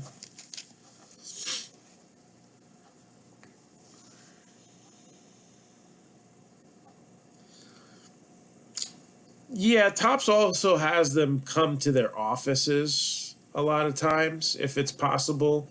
Or they have, because of their relationship with MLB, I think they get some access to games and stuff like that. And not games, but like, player signings at the stadiums and whatnot. But Topps has their products where they really try to get all on-card autos or on-card autos on everything except for inserts and certain players. Mike Trout is hard to get hard signed. That is, it's just hard to get Mike Trout. Probably a lot of his stuff is hard signed. Let me correct that, but you don't see a lot of Mike Trout autos. Then you might have in Bowman, when Jesus Luzardo was a Bowman Chrome auto, it was on card. When it was an insert, top 100 or something like that, then it was a sticker. But no, I think Topps does do a little bit better job at getting more sticker autos. Panini's got their products too, though. Contenders, you got the RPS, one per box. I would say last year with National Treasures and Flawless, there was more sticker than usual. So a Leaf jersey. Do you need a link for that? Fortunately, I know where those are.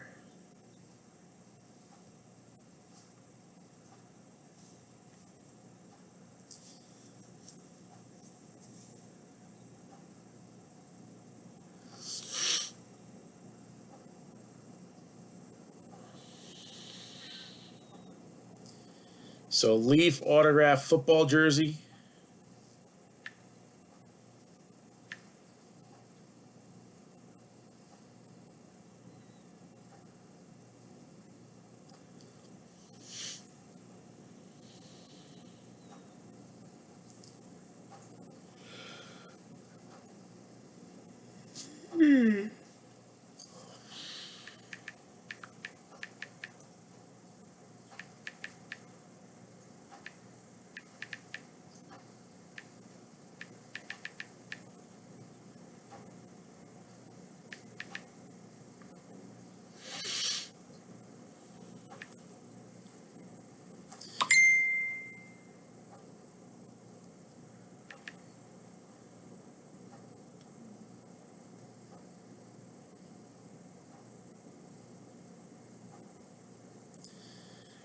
Alright, so I just loaded up a case of them on the website. If anybody else is interested, they come out to $140 shipped.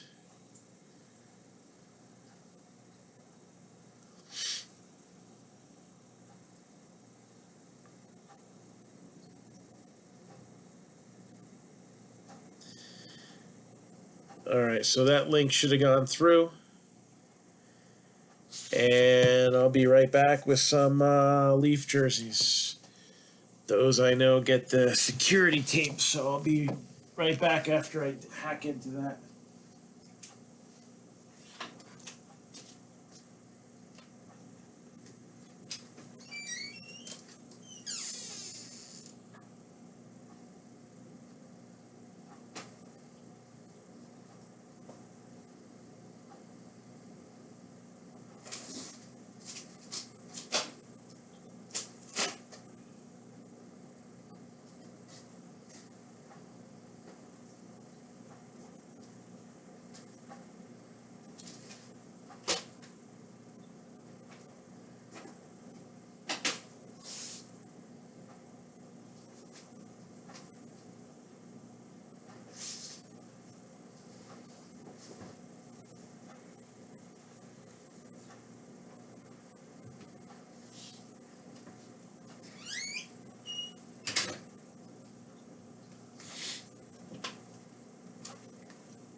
All right, Roy, pick me a number from 1 to 4.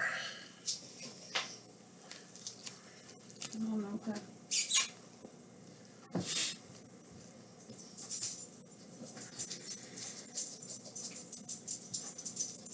Number from 1 to 4 on the football jersey.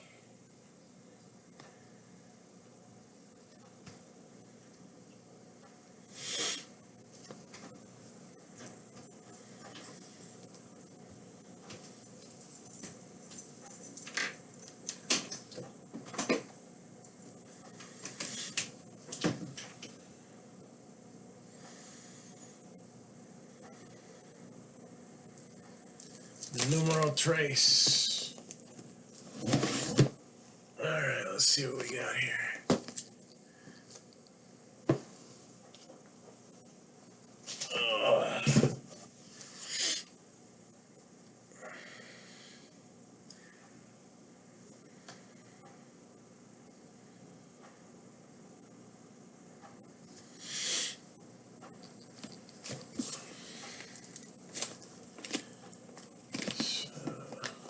There's the weak spot.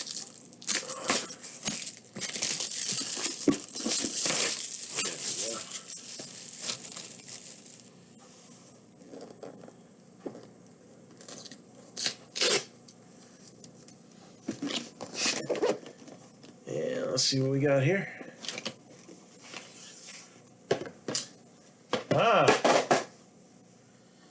This one's going to grow some horns here.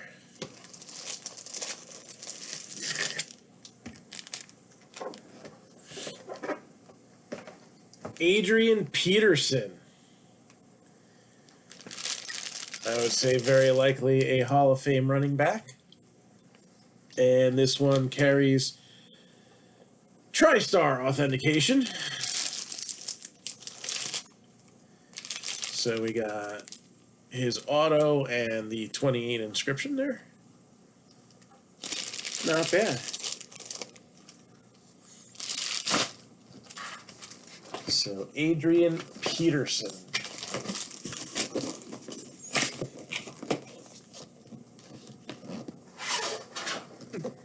And I'm sure when he gets selected into the Hall of Fame, it's going to be as a Viking. So the fact that that's a Viking jersey, probably more significant than if it were, say, a Redskin or a Lion or whatever else, Cardinals, right? You know, the Cardinal, I don't know.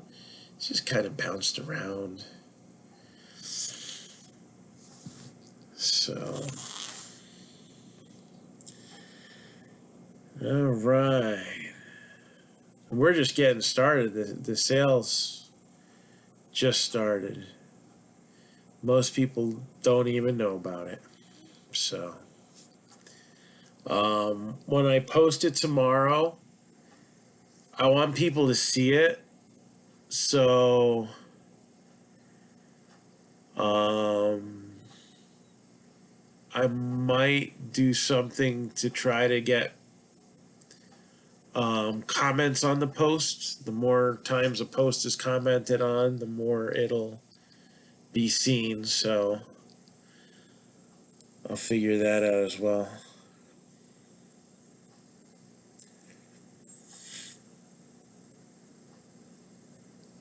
The Luckies draft, it never finished. We got stuck at number 6. And he was in bad reception, so not able to get back to us. So I'm sure he'll send me his pick tomorrow when his reception's good. Excuse me. And then Roy will get the next 2, and then you'll most likely end up with the Austin Riley. It's I would hang on to it because he does have tons of upside. But if I had to guess what you end up with, it would be that.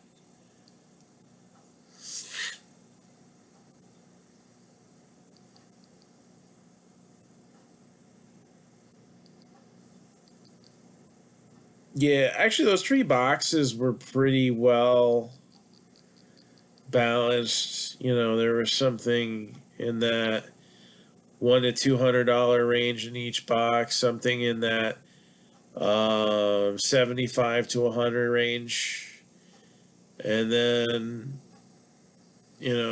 a few cards in the 50 to 75 range. The only one that wasn't was the Austin Riley. Everything else, but it is what it is. Hopefully, we got some more boxes of this. We can see some more sell sheet cards. I don't know if the Wayne Gretzky is still out there. I would like to think that it is. Because I want to see that get pulled. Gretzky was my favorite. Gretzky on the ice, Brodeur between the pipes. Those were my two.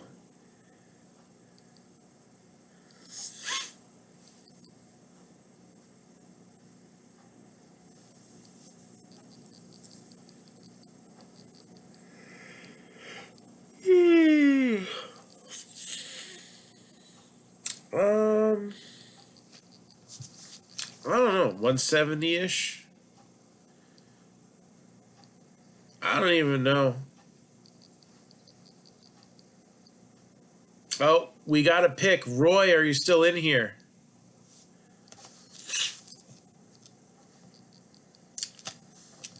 So Chris picked the Jordan. So Roy Barrientos, are you still in here?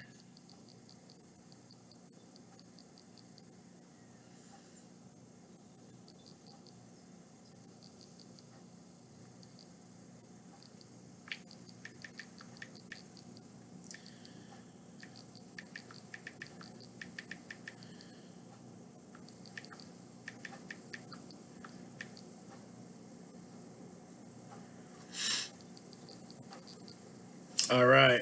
So here are the three remaining cards. We've got 2017 Bowman's Best, Ken Griffey Jr., Atomic Refractor 9.5. 2019 Topps Pete Alonso rookie.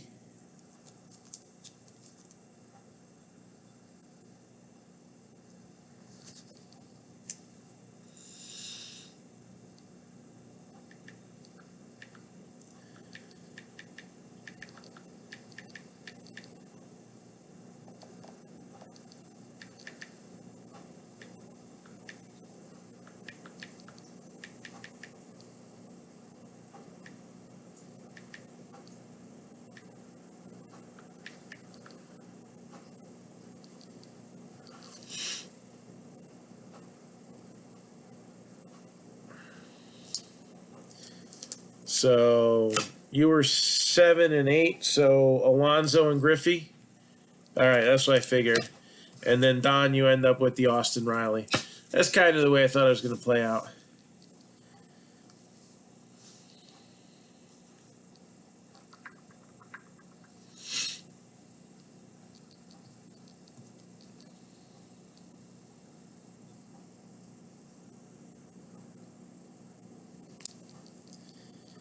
So that completes the draft. So I'm glad we got that knocked out.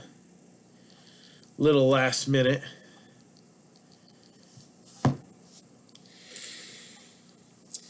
So Lucky's Multi-Sport Platinum is normally $4.95. We've been doing a special sale on the breaks at $139 a spot.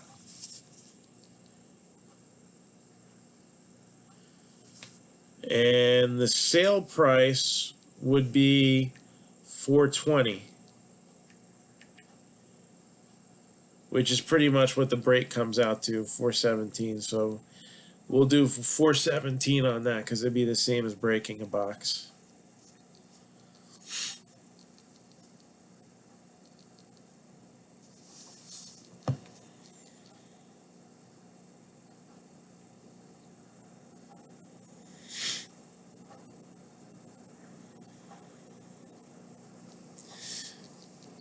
And then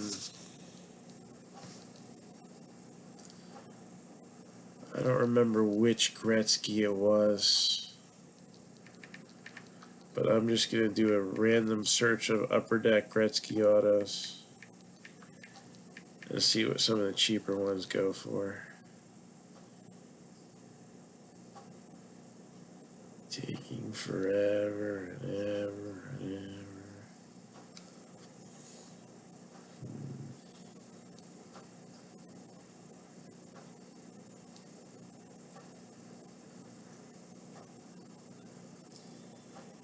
I see a lot of Gretzky's in the 2 to 400 range.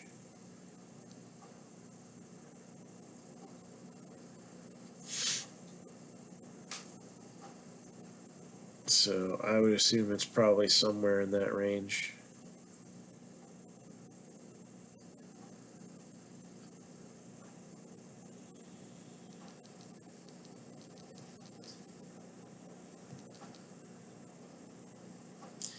Is there a basketball version? Not yet. I think he was planning on doing that and like a prospect version for baseball.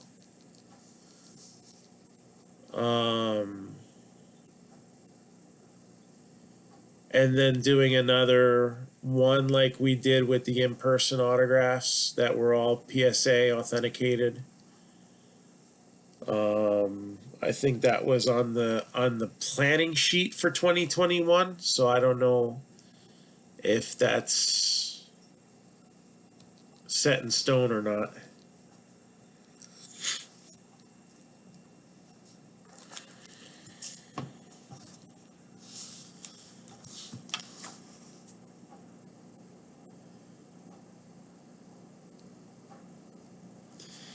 But as you can see, it was a lot of basketball and baseball primarily in the platinum boxes. A little bit of football, and again, I don't even think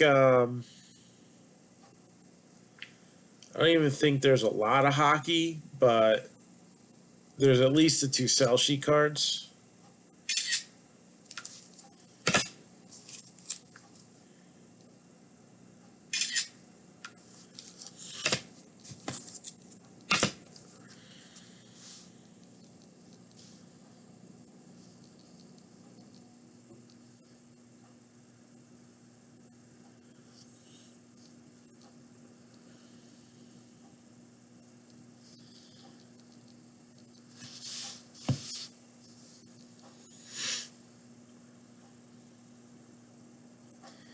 Trying to get back into the video stream and it's paused.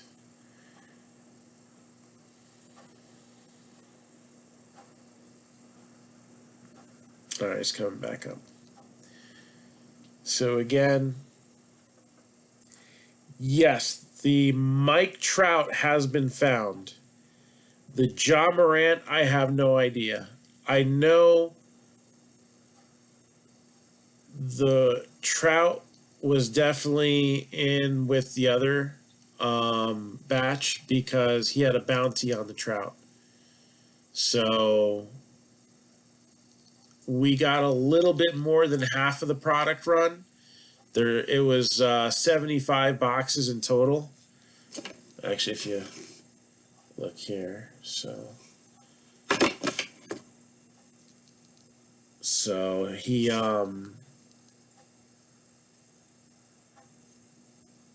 he was hoping whoever hit it would sell it back to him. And somebody hit it and they were keeping it, and they were wise to because it's gone up quite a bit since then. So the Morant, I don't know. Again, we got half of the print run, and we've had these for a long time, so it's hard to remember. But I think I remembered all the ones we hit already. We talked about it a little earlier, but I can pull that picture back up. So the Zion has been hit. The Gretzky, I don't know. The Manning 1/1, I don't know. The Tom Brady we hit. The Trout got hit elsewhere. John Morant, I don't know. Giannis, we did hit that. The Austin Matthews, I don't know. The DiMaggio, I think, got hit. And I don't know for sure about the Acuna.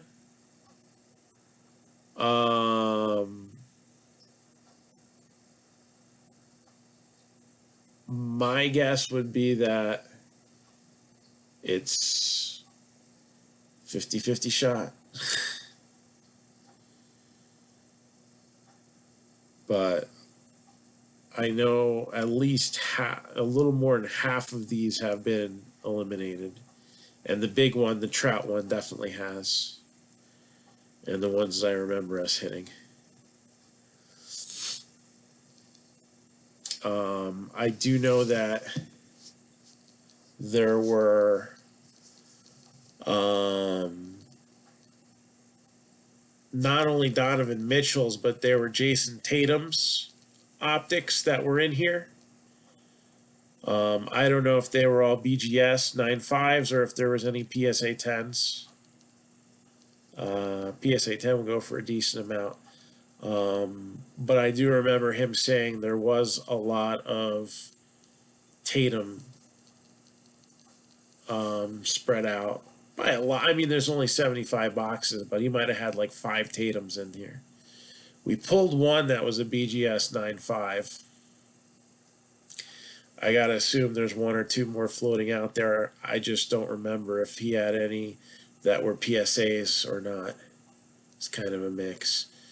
Like, we've actually hit that Austin Riley twice. That's how I knew it was going to be the last card, because the other draft break we did, I think there were 3 cards that were kind of low tier. Really, that Austin Riley was the only bottom tier card that we had in that break. Then the next 3 would have all been up in the tier right above it. Oh yeah, you got the Tatum. So I know we've seen at least one. I wouldn't be surprised if there was about 5 or 6 in the whole run. So, you figure we'll probably end up with 1 or 2 more. So there's definitely some stuff out there that's not on the sell sheet that's going to hold some value. So even if you don't get one of the chase cards, it won't be a total bust.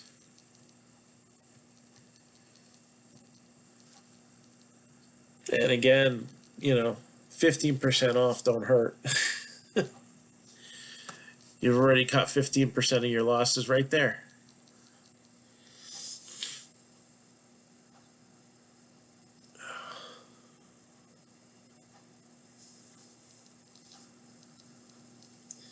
But we had some nice. We had an Acuna auto that wasn't a sell sheet one, but it was numbered to 50, I think. Come out.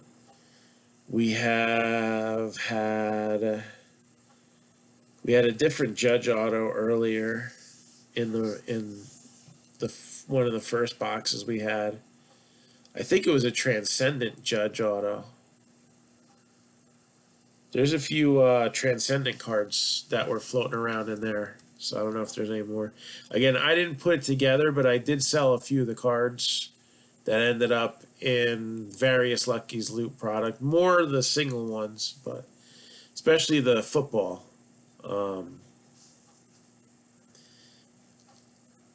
So let's get a link set up for that, and let's give it a shot. So Lucky's Loot.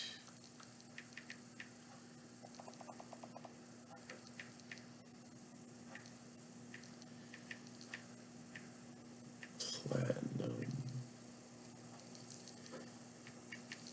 And discount.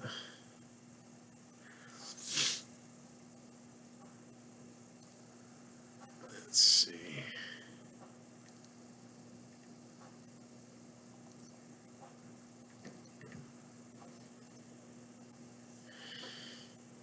All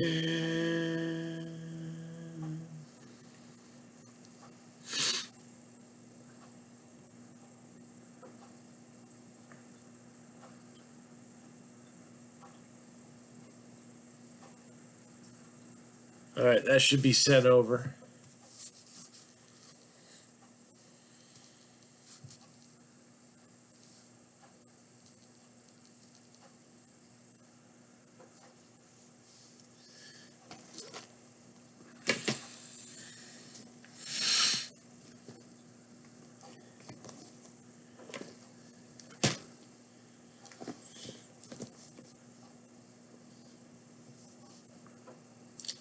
So let me know when you are set with that.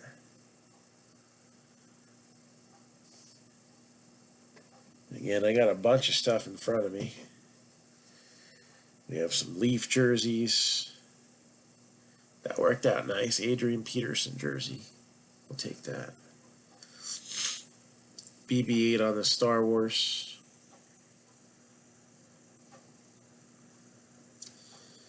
And now we are going for some Lucky's loot. So this is the Platinum Edition. 3 cards, multi-sport. We also got football and baseball on the single card versions, the buyback editions.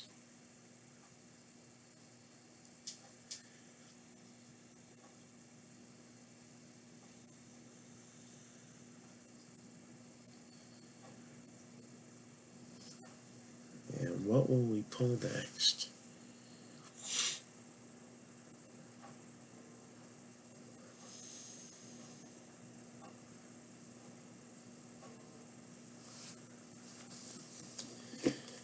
So 1, 2, or 3. 1, 2, or 3.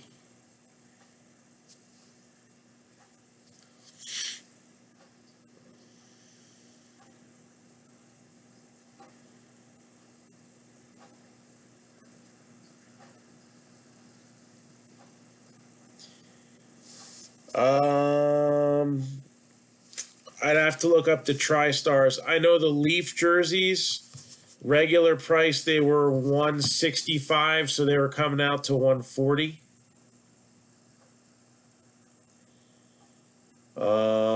It's probably a close to the same price for TriStar, but I'd have to look it up. I don't remember.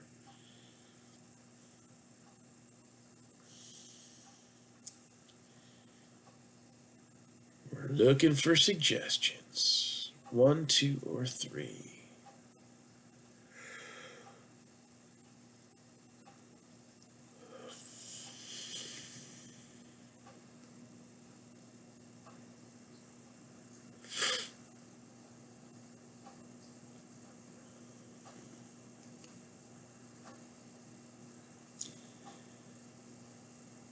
So Chad's telling you to go 3. Jeremy's telling you to go 2. They're about the same for football. The Leaf Multisport are my favorite, but they haven't had those out in a long time. For football, they're about the same.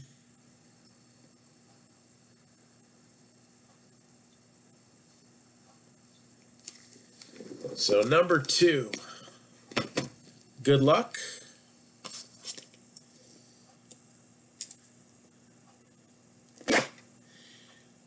Personally, I think Leaf is a little bit edge. They tend to put more of the attractive names in there, at least. You'll get some oddball stuff more often with the TriStar. And the guy from Leaf buys the TriStar stuff on the secondary market and sticks in his product. So we just saw an example of that just now. So I give Leaf the slight edge. And usually they're a few bucks cheaper too.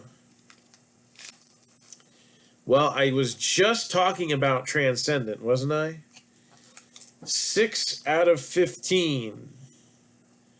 Buster Posey. 6 out of 15. That's 2019 Topps Transcendent. Buster Posey.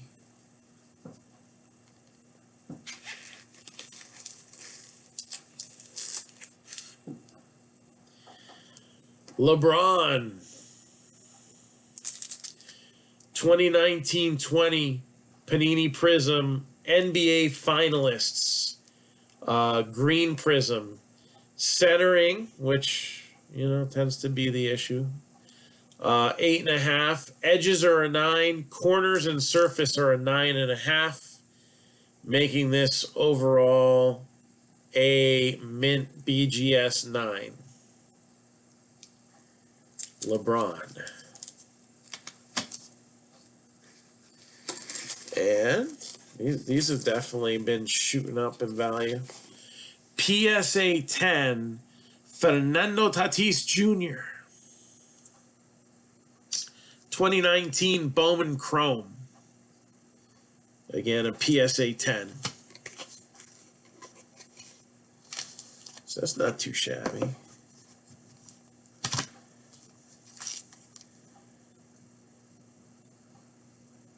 If you don't end up with a sell sheet card, you just want a box that's not a catastrophe, and that's definitely not one. Let's see.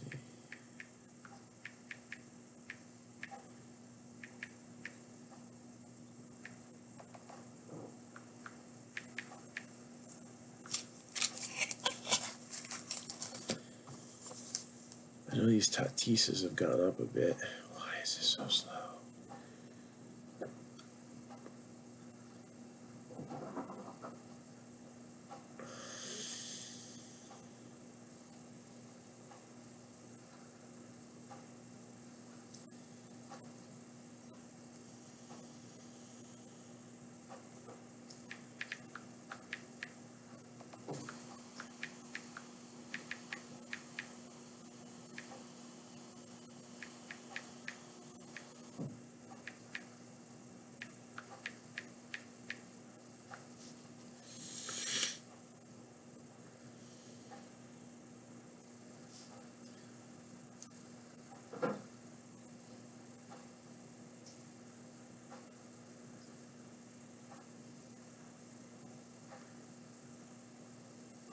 What's this?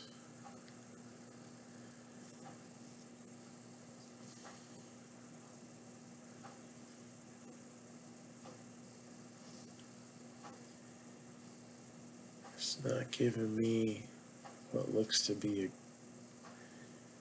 trying to use Card Snoop, and it's a pain in the butt.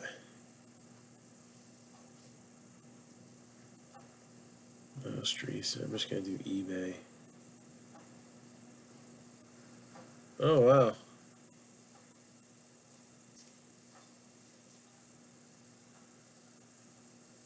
There we go. That one was at auction. Oh, no, that one wasn't auction.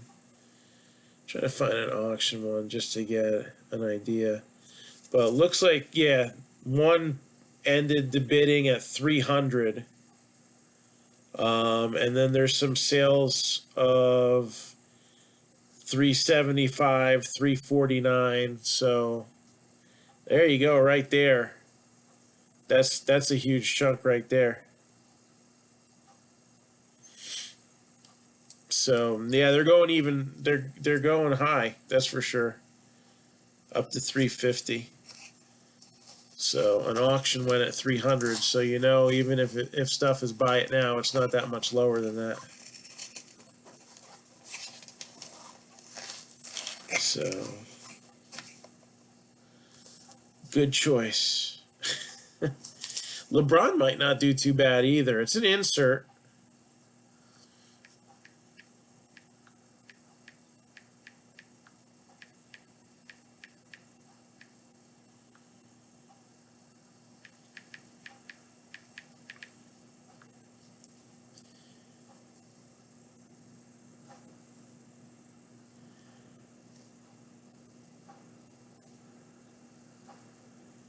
Let's see. I don't see him in green.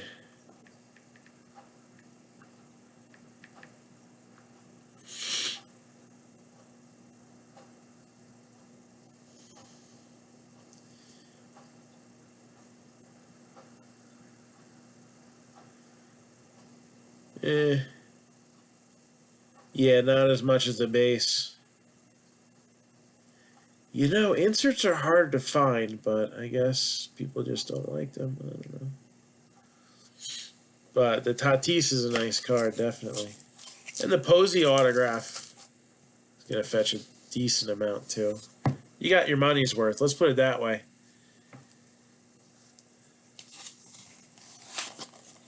But those Tatis are red hot.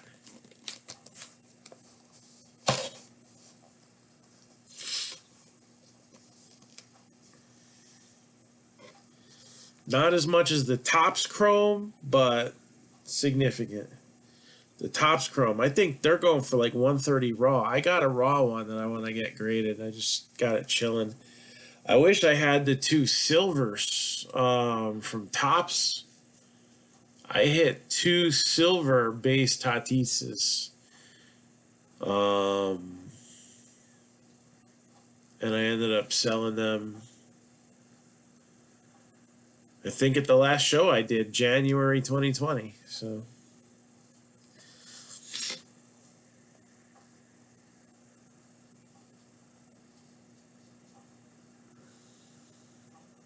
going for a football Luckies? All right. Let's see. Let me just create the listing for that.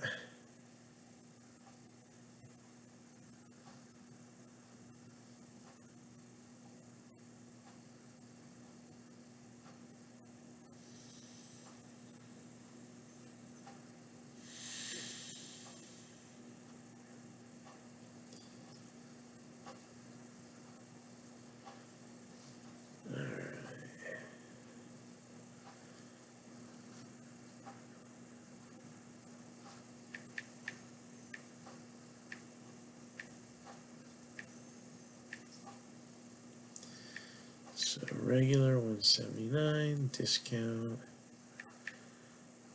15%. And I got 4 in front of me, so that's what I'll load into the link.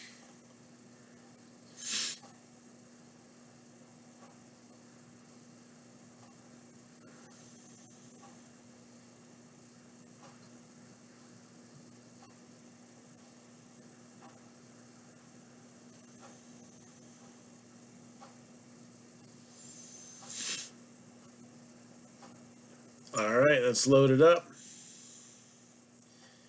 Let me know when you are ready. No, it comes out to 420. It's four. I did 417 because that was what it would come out with 3 break spots. So regular price is 495. With the 15% off, it's technically it's 420, but I was just putting it at 417.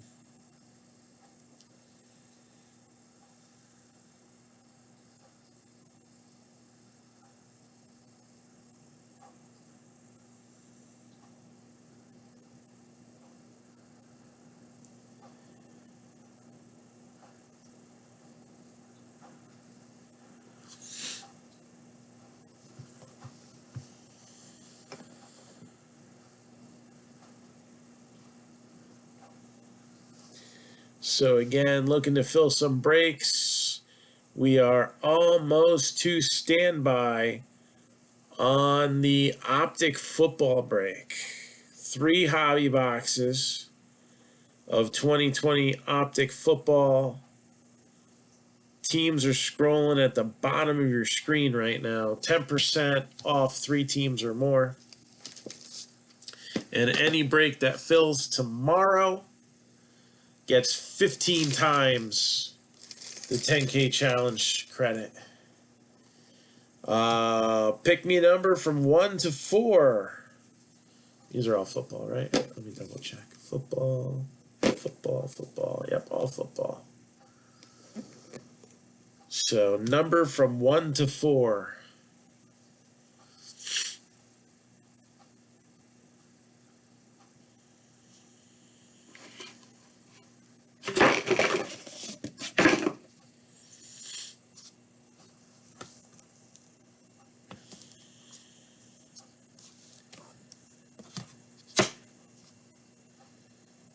Three. 3 is the magic number, they say. We'll see if that holds true.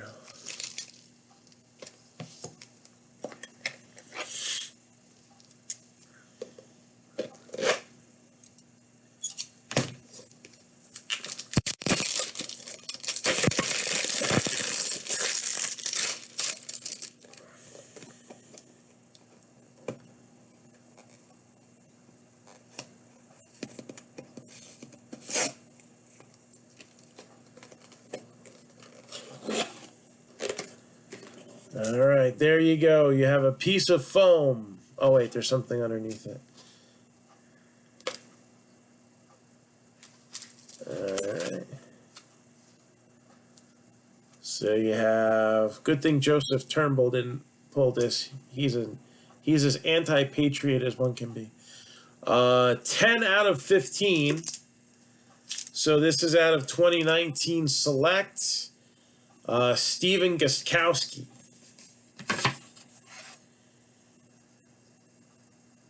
And this is probably a lower tier card, even though it's low numbered. But that Tatis is still nice. So Stephen Gostkowski. Tie-dye, numbered to 15, so... just put that there. I'm feeling like opening something now. See, he's a Bills fan too, so yeah, so you have the same feelings. Yeah, Joseph's a diehard Bills fan, so he will get physically ill when he sees a Patriots logo. What do you think? You guys are opening something. I might as well open up something, right? So we've seen these Leaf Flash over the last few days. We haven't seen Leaf Metal Draft, so that's what I'm gonna bust out. What do you guys want to see? Do you want to see what a jumbo or what a hobby look like?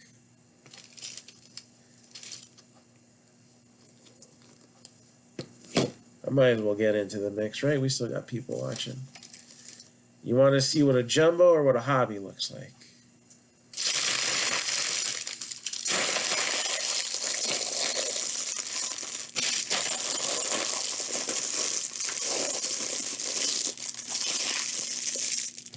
Jumbo has the slab, correct. Hey, it's my 15th anniversary. I should give myself a present, right? I got 2 saying hobby, 2 saying jumbo. I need a tiebreaker. It was looking unanimous for a second there. Whatever pops up next, that's the one it's going to be. Jumbo it is.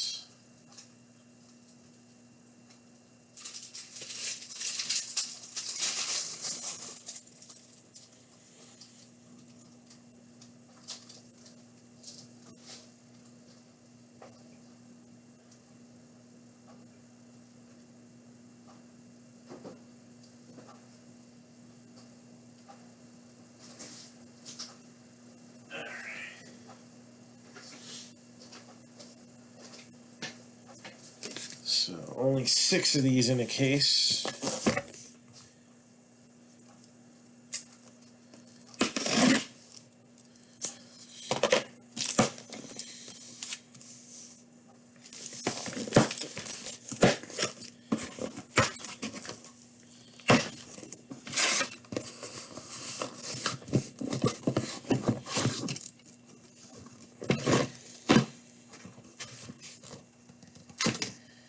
All right, somebody pick me a number, 1, 2, or 3.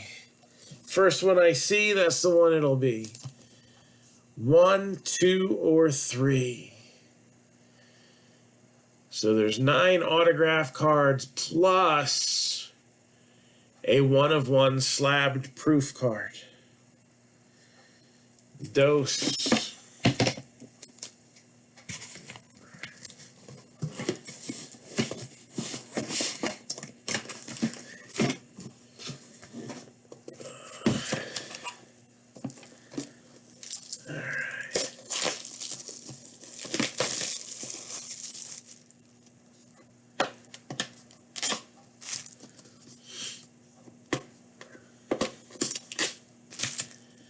So here we go, our first look at 2020 Leaf Metal Draft.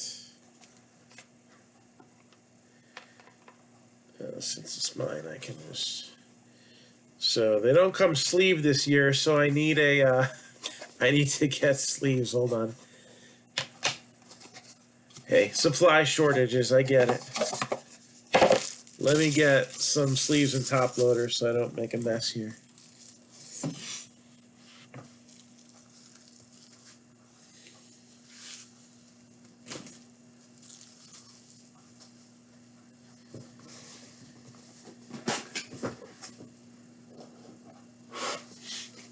All right, here we go.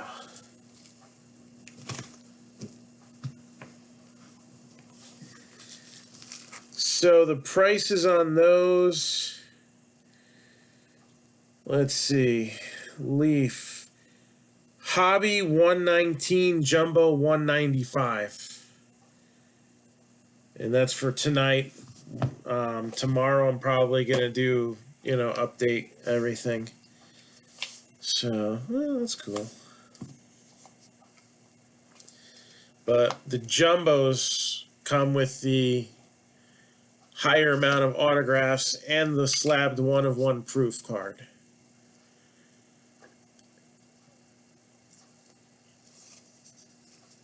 First card, Miguel Vargas. All right, and that's just the regular refractor there. Got some pitchers coming up. Mike Baumann.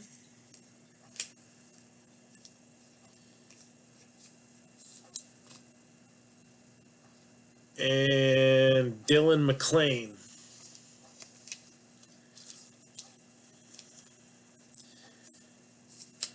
Giants prospect, I believe, this guy. 11 out of 20, Casey Schmidt.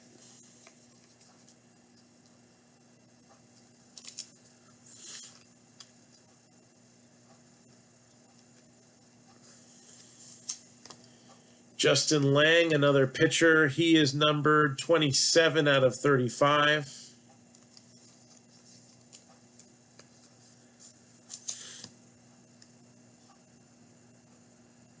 Numbered 4 out of 15, Ricky Vanasco.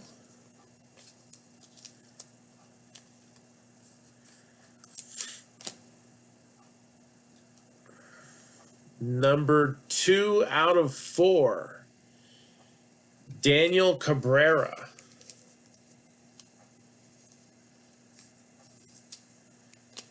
Nick Bitsko, who was a first-round pitcher, I believe, picked by the Rays, 6 out of 7. State Pride, Austin Hendrick. So this one was loaded with pitchers, but we're straight balling on the 1/1. Bryce Ball. Nice prospect there for the Braves. He kind of was a little bit of a sleeper. And a lot of people went nuts for his stuff in Bowman. He may have been slightly short printed in Bowman too. That never hurts. I don't remember if that was ever confirmed or not, but there's usually a few guys that tend to come out less than others in general. So Bryce Ball, Braves prospect, is the 1/1.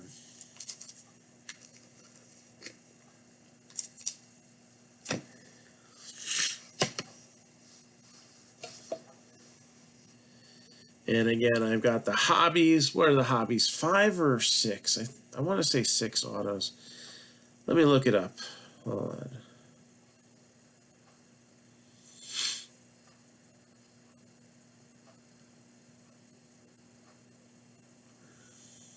Because that is important. Leaf, metal, draft, baseball.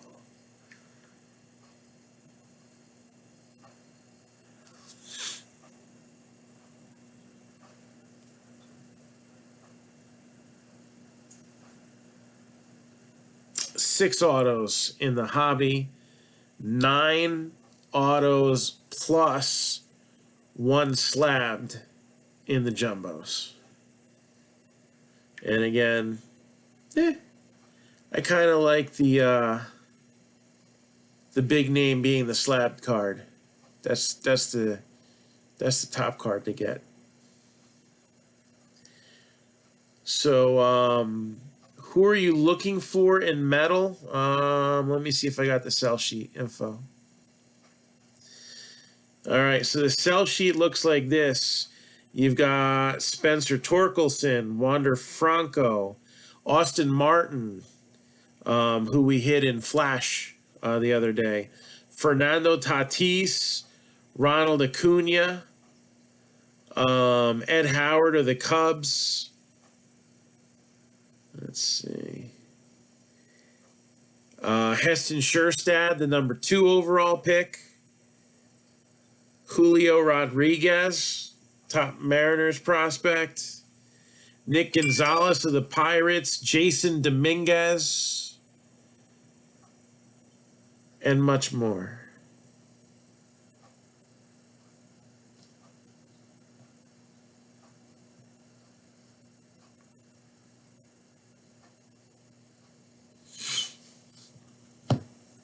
But those are just some of the names.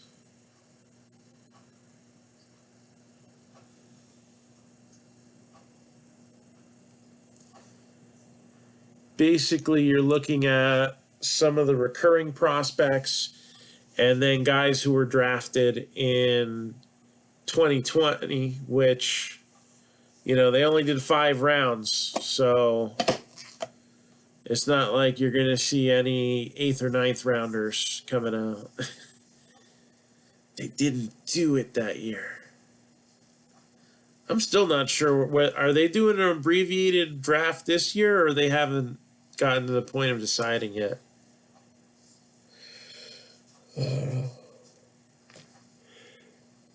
Excuse me. Correct, and the 15%. Yes, that's the regular price. You get the 15% off.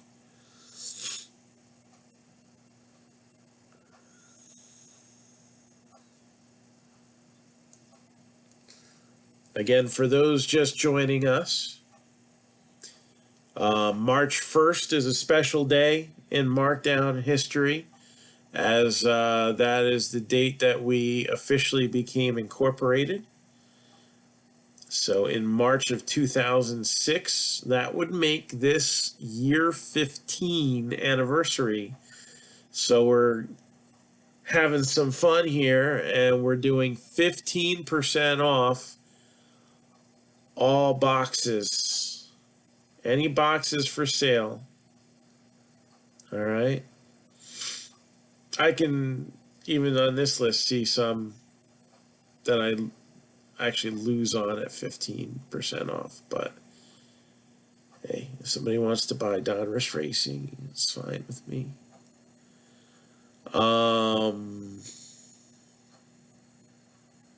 And then any breaks that fill on March 1st, 2021, will count 15 times more towards a 10K challenge than they normally would. Good, do a jumbo? All right, let me get you the number here.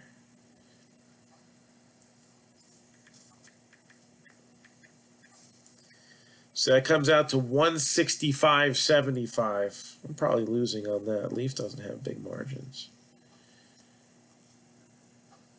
165.75. Although I don't ever remember how much they go for.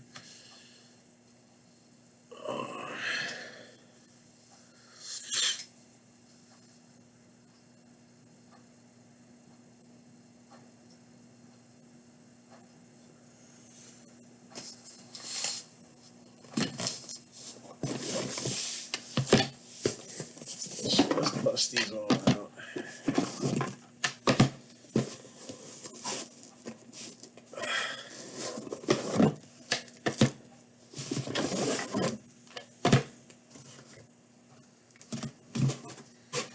You got it. We'll be here.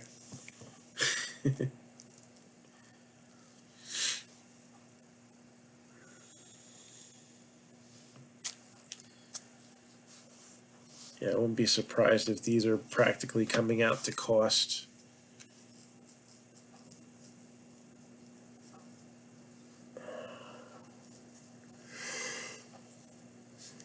I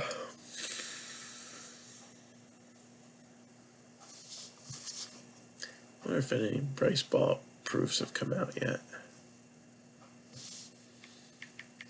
Leaf metal. 101 Bryce Ball.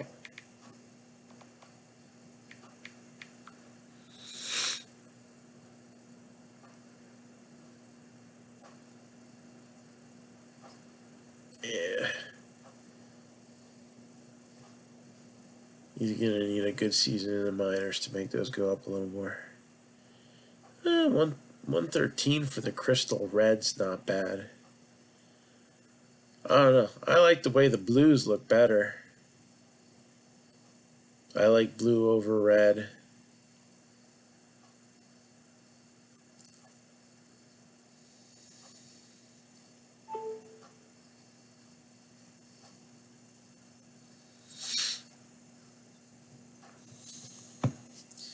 So, Don, pick me a number from 1 to 5.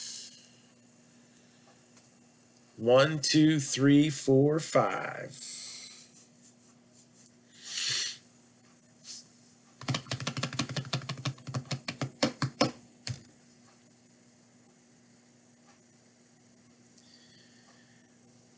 One, two, three, 4, 5.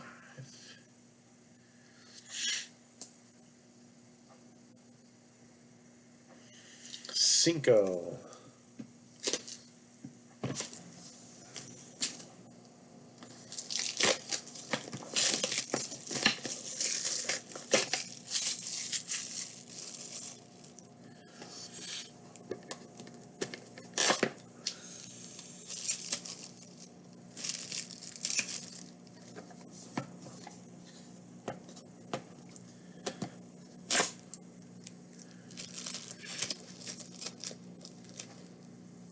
All right, good luck.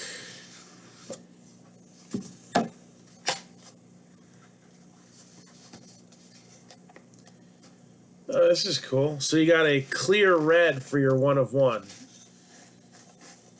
And since it's easier for me to put down one card than a stack on camera. So Emerson Hancock. It's a little smudgy, I don't know. Guess when they encased it. Emerson Hancock is the 3rd pitcher that was taken in the 2020 draft. At number 6 by the Mariners, right after Austin Martin of the Blue Jays. So, not the worst pitcher to get. I think you'll be happy with the box. In general, you know.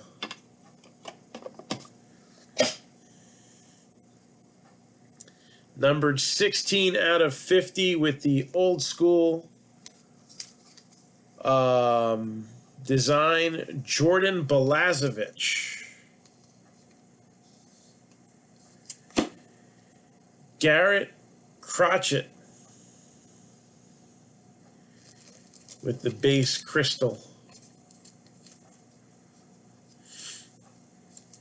Carmen Ladzinski. I believe he's a Pirates pitcher.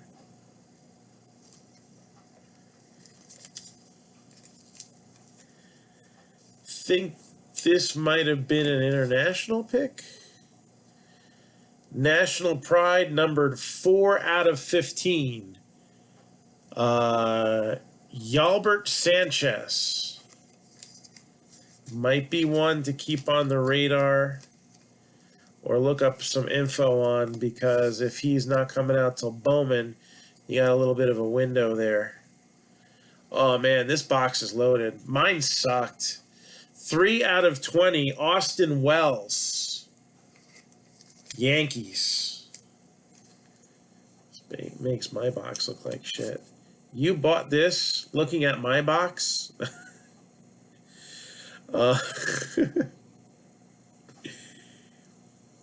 Yoelqui Cespedes. National Pride. 7 out of 10. What is that? Yoannis's younger brother, half brother, or whatever. Bryce Jarvis, numbered 3 out of 15. I like Leaf too. Drew Romo, numbered 19 out of 25. And a nice way to finish this one off. Numbered 2 out of 10. Fernando Tatis. A sell sheet guy. That's always good. Fernando Tatis. Numbered to 10.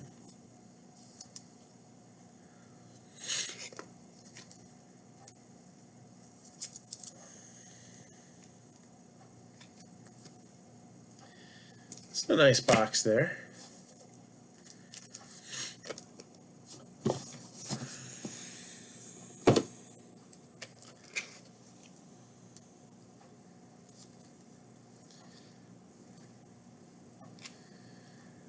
Number to 10 might do it, yeah.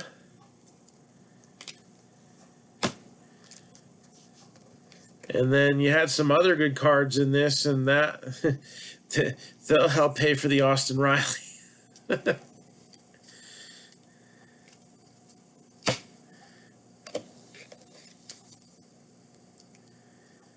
So, again, Leaf Flash, Leaf Metal Draft, Leaf Ultimate Baseball among the 2020 Leaf products that are currently out for baseball.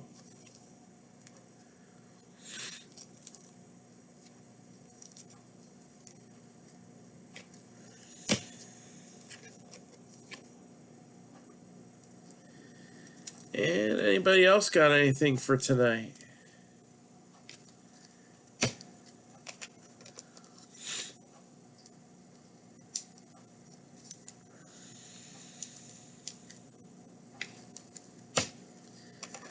Again, the special runs all day tomorrow, so if you're thinking on something, no sweat.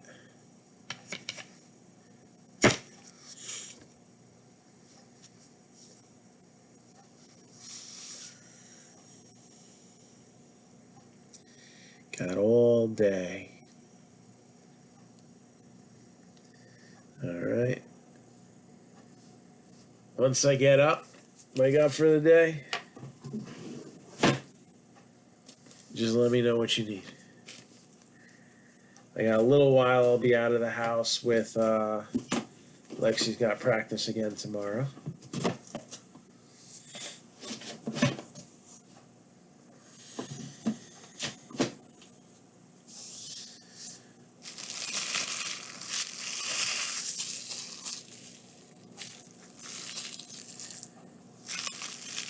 And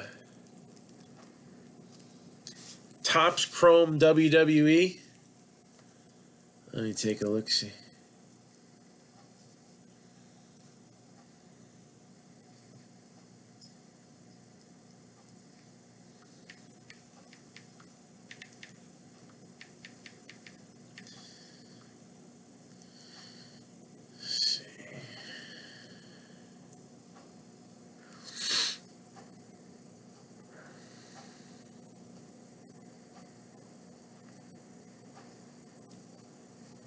Wrestling. So 129 and then 15% off.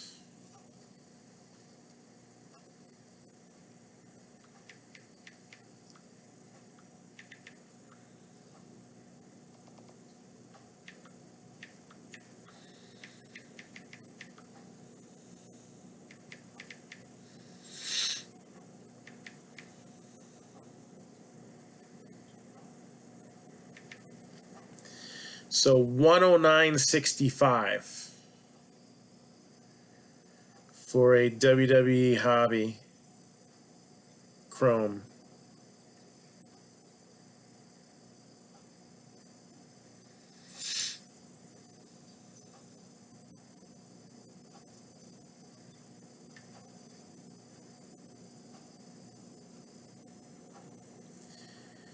Best WWE product up for sale besides Undisputed. So, Undisputed is like the highest end product. Honestly, I think Chrome gives you the best bang for the buck. And Finest is a close second.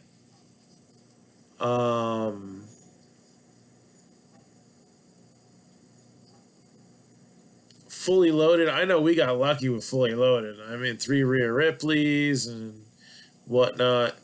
One-shot deals can be a little riskier, but those are the top 3 products, I think. Don't get me wrong, Undisputed is a nice thing. But it's a risky thing. I like the fact that you got the Shotzies and the Scarlets and Finest, Rhea Ripley, and some nice Legend Auto possibilities in Chrome. So I would put Undisputed 4th on the list for this year's stuff. As far as bang for the buck goes. Again, it's the highest end product up there. Next to Transcendent, which it still blows my mind that is a WWE thing. And I don't know why. Not for as much as Transcendent costs. I don't see it. Baseball's tough enough, if you ask me.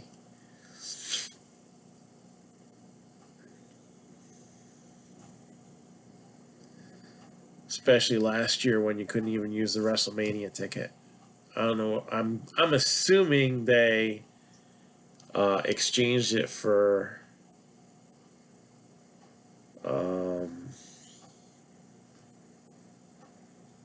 this year's, which ironically ends up being at the same place.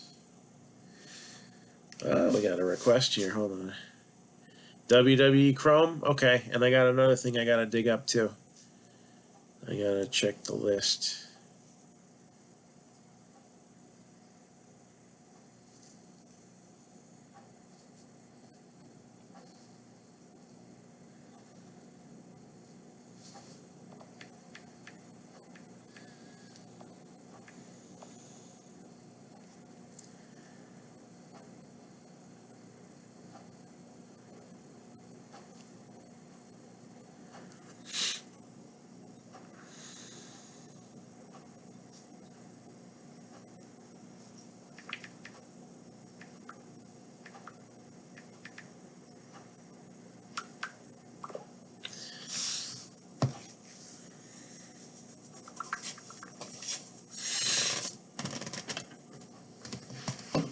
Alright. So I got Topps Chrome and Obsidian Football that I gotta look out for. What I got here? That is Topps Chrome Baseball. WWE Chrome. Yes, I have that right here. Sweet. And Obsidian Football, I know where it is too. Coolio.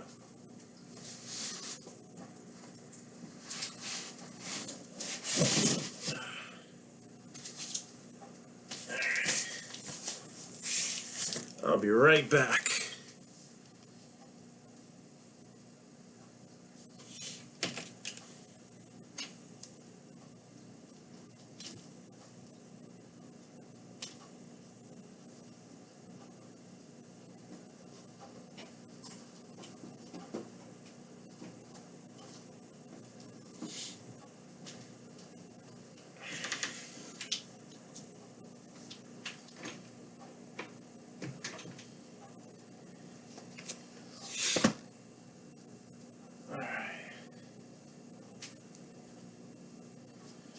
Where do my pens go? Here's one.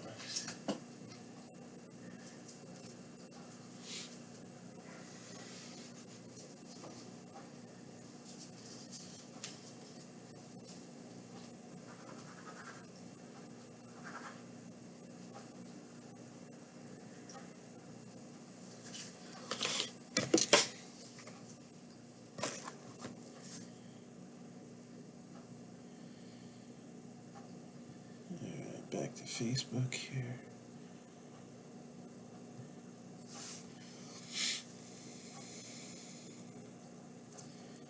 The Garrett Cole. Yes, if I forget, just remind me tomorrow and I'll send a picture of that.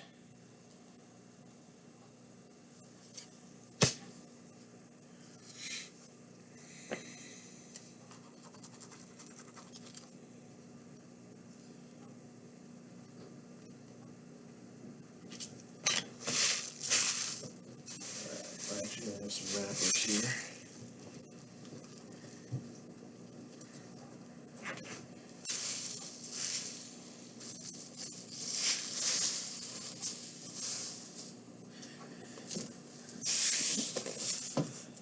Alright.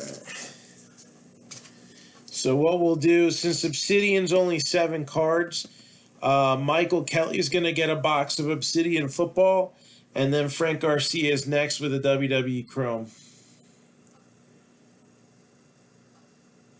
That'll take a few minutes to open with all the wrappers.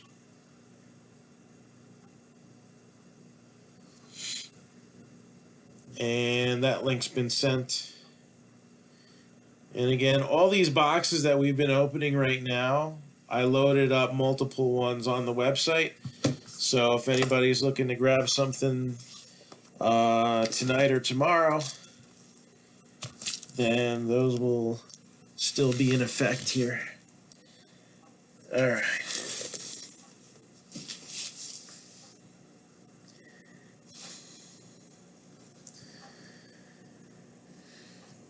So let's see here. So let me know when you guys are ready.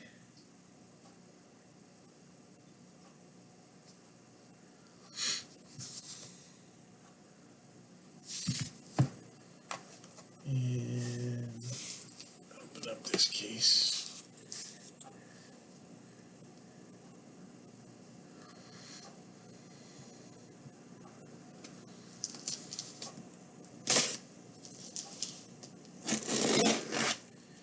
So Michael Kelly, are you back?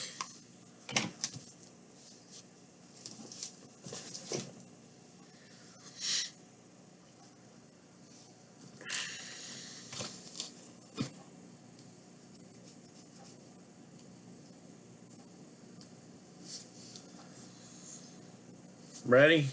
Number from 1 to 4.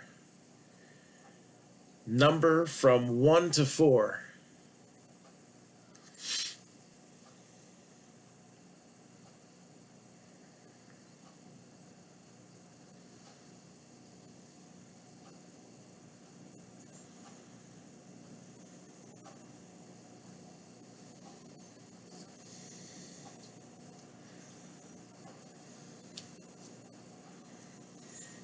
Numero trace.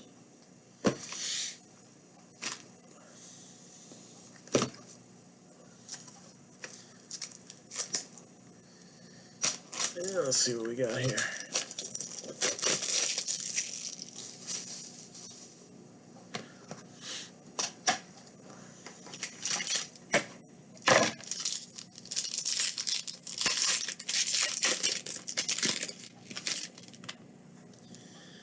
And we'll start off with KJ Hamler.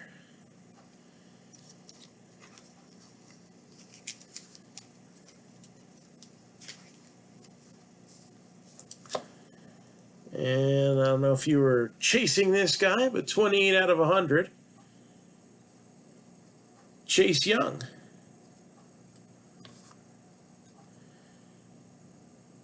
Number 56 out of 75. Ross Blacklock. Number 22 out of 25. Antonio Gandy Golden. 45 out of 75. Joe Burrow.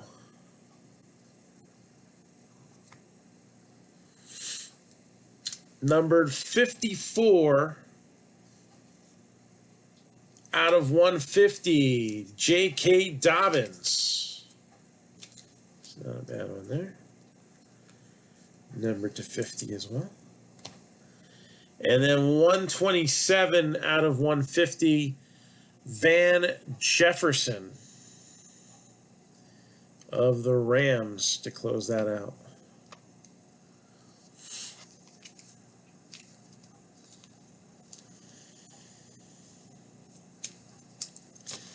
So we got Burrow on the relic side. Would have been nice if it were on the autograph side, of course. But thank you, Michael.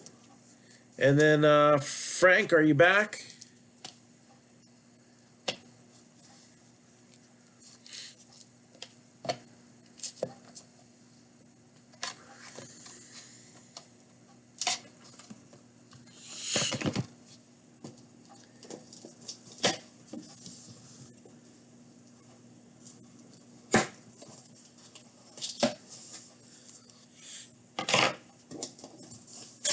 All right.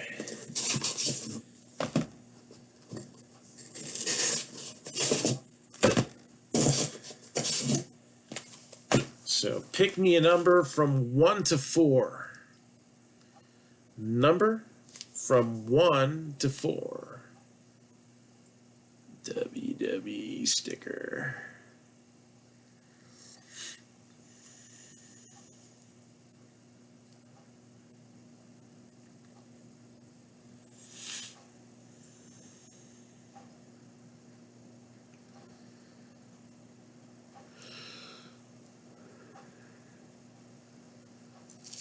Number 1.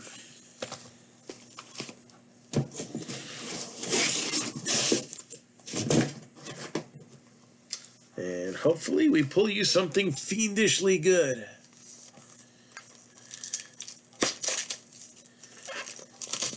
As I sit here at the head of the table,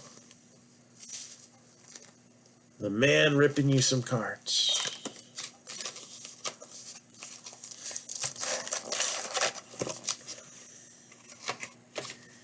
Okay, we're getting a little specific there. Stranger things have happened. Including breaking stranger things, right? So, let's see what we got here. Do half a box at a time.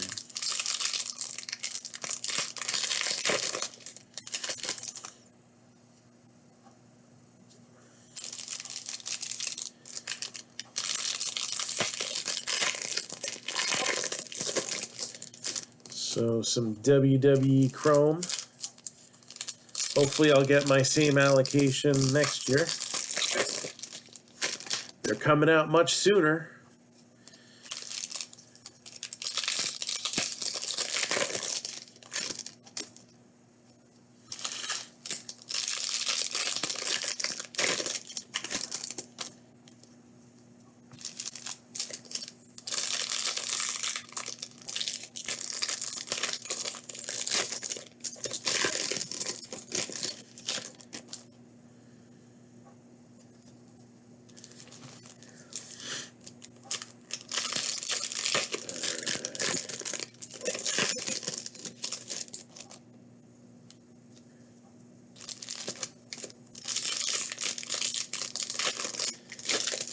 Again, we kicked off our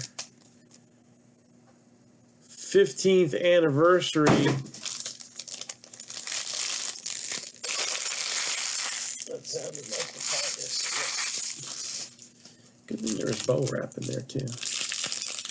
15th anniversary of Marc-Down Entertainment. Again, yeah, it's a funny name for a breaker, I guess, but you got to remember, we didn't start out breaking cards. This isn't like I went to Target. I saw cards on a shelf. I'm a breaker now.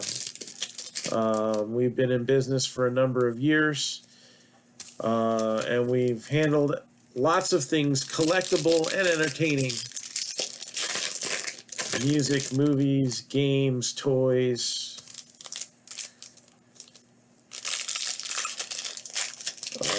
This has become obviously our main thing.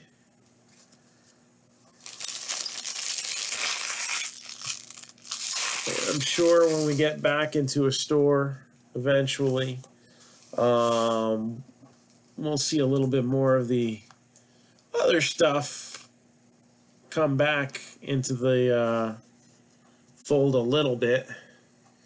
So we got a refractor of the game, Triple H. Yes, we did. It's that D-O-double-G, the Road Dogg, Jesse James. Lana with a refractor.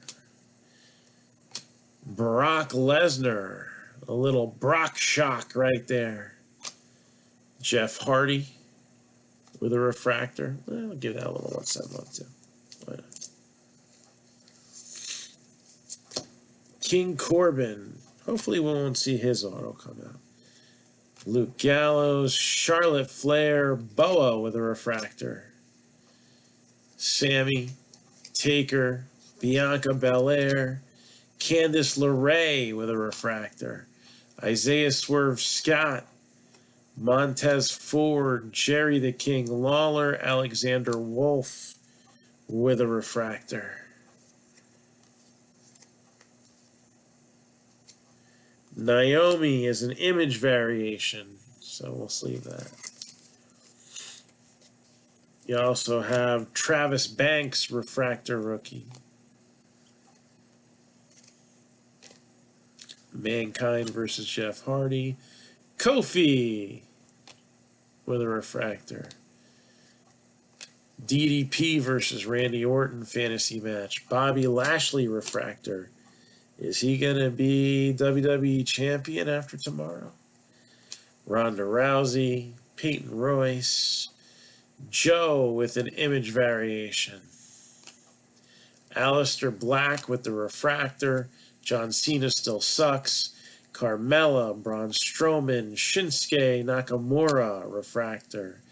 Angel Garza, Dexter Lumis, and shocking wins. Shelton Benjamin defeats Triple H in 2004. That is number 29 out of 99. Shelton Benjamin is the first auto. And then you got Eric with a refractor.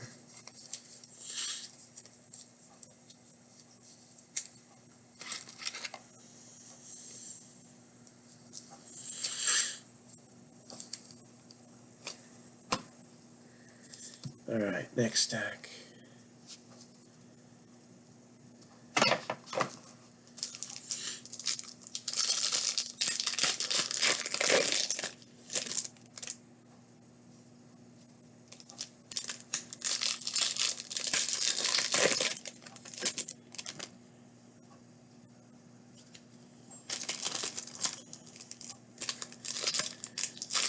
So, WWE Chrome.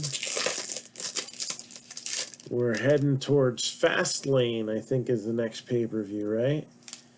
We got that quick little hiccup, Royal Rumble, right into Elimination Chamber, and then Fastlane heads into WrestleMania.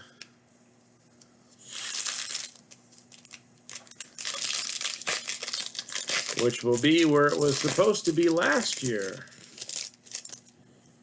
And one Super Bowl later, we know that it's possible to safely contain an event in Tampa Bay of this magnitude. Not the usual magnitude, but again, you're not going to see, you know, tens of thousands of out-of-the-country visitors for this thing this year. All right, it's going to be a little more scaled down than WrestleMania normally is. but not quite as scaled down as it was last year. So that's an improvement.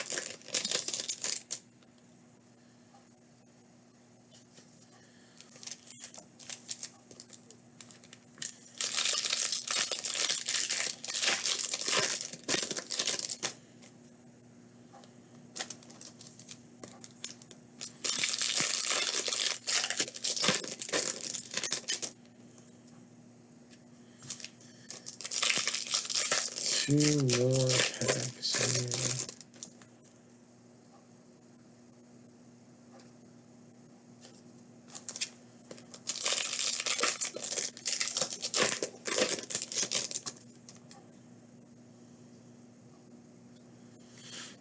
All right.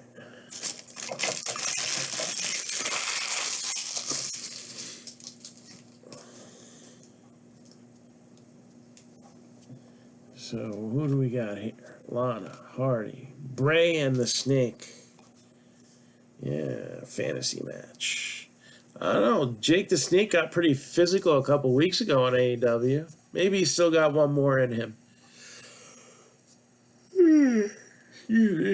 72 out of 99. Velveteen Dream with the green parallel.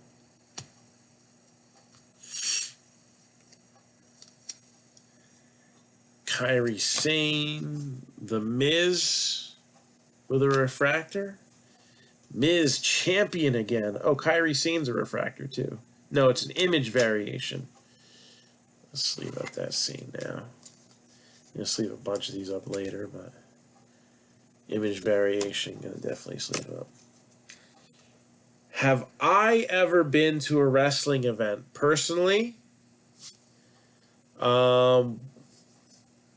Define a wrestling event.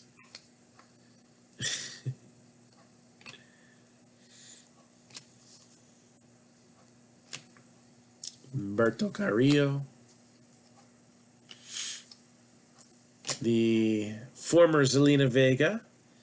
Tony Khan, very interested in speaking with Taya Trinidad.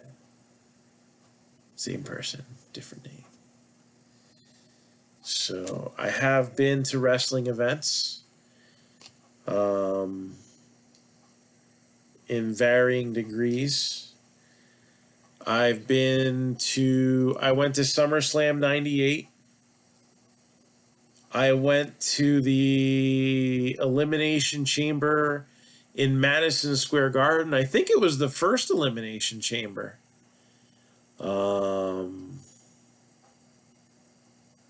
I've been to Raw. I was there when Brock Lesnar F5'd the Big Show in Madison Square Garden. I've been to SmackDown. I've not been to NXT yet. We almost went, and then something happened, and we weren't able to go. I've been to a lot of independents. I actually trained as an independent wrestler. I only had one match, and then I blew out my knee. But I was in the same training class as Jay Lethal.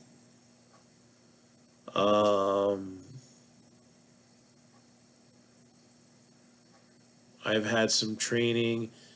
Probably the one guy who did one lesson with us that was the most recognizable name would probably have been Homicide. So, after I blew out my knee, I reffed at an independent show. I still took a bump, even though I shouldn't have. But Cameron Grimes, Fandango, Gold, Mick Foley, 4 out of 50.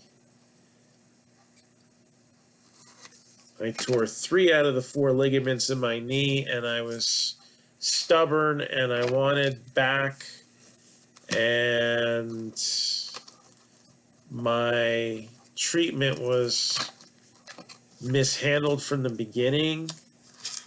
I was diagnosed with a sprain, and it turned out I had broken my kneecap my tibial plateau, which basically my kneecap crashed into the top of the bone and broke that.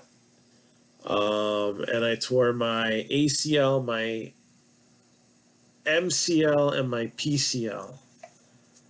My LCL was the only one that didn't get tore up.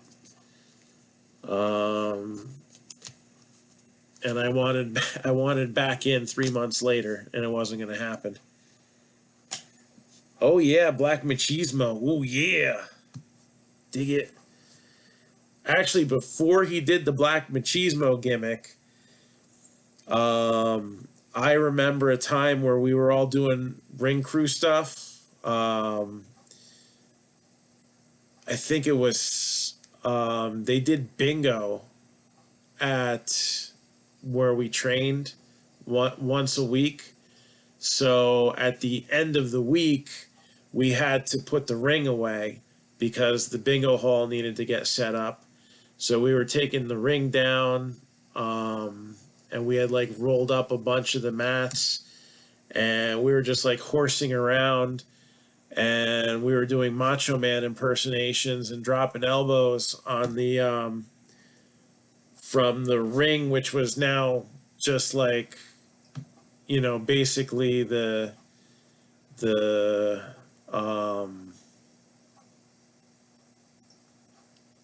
frame was still up, but the rest of it was down already. And we're like jumping onto these rolled up mats and, you know, clowning around a little bit. I kind of wonder if the inspiration for Black Machismo came from that, because he had a pretty good impersonation. So brother, let me tell you, it was a long day, and the students were learning absolutely nothing.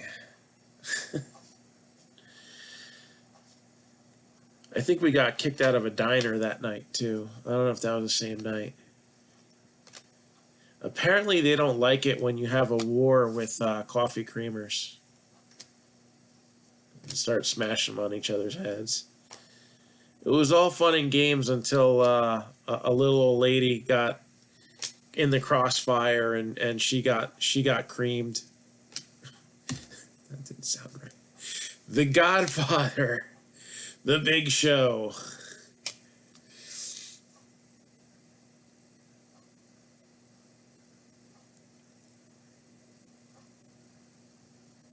Oh yeah, Shawn Michaels is definitely on my short list of super favorites. So, Image Variation. Could she be the next, what is it, SmackDown Women's Champion? I don't know, whatever belt Sasha Banks has right now. I lost track. Murphy. Brock. Booker T. Sonya Deville. And your other autograph ain't going to be too bad. It's going to be Bayley. She really looks like she needs a hug, doesn't she? Yeah. 142 out of 199. Bayley. And then Kane with a refractor to close it out. So again, Foley numbered to 50 on the Legends insert. Bayley to 199 and Shelton Benjamin to 99, the two autographs. And then Chrome just rocks this year with lots of image variations, and you got your refractor parallels. So thank you, Frank.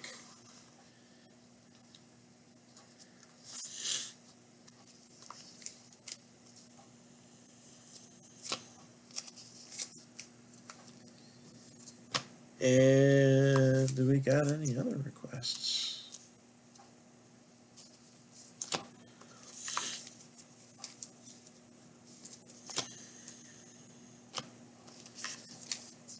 I don't know. Celebrating 15 years. There's a cake sitting over there. I feel like My night's not over yet, but I really don't need the cake. Definitely not. I did have some cereal too. Healthy stuff. Granola with chia and coconut. Maybe cake tomorrow, like during the day.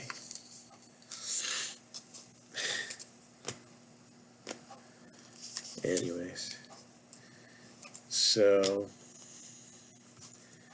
thank you again, Frank. And last call. Do we have anything else?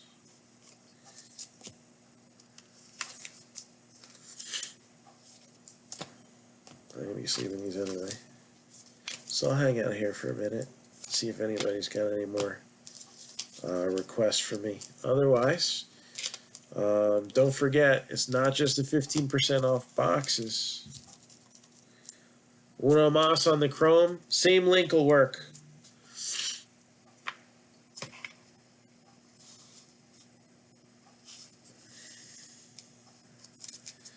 Oh yeah, man, my fat ass used to be able to do a backflip.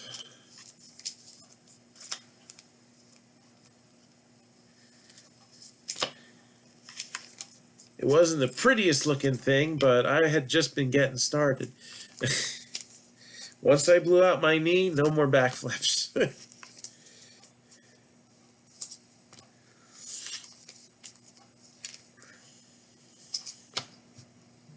And any other gymnastic displays my wife would generally frown upon.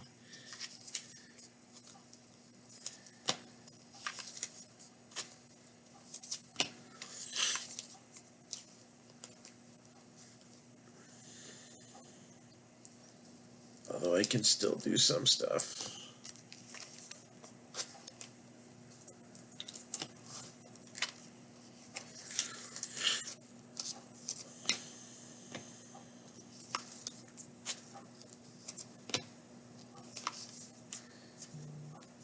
So, Frank, let me know when you are back. And we'll get you some boxes to choose from.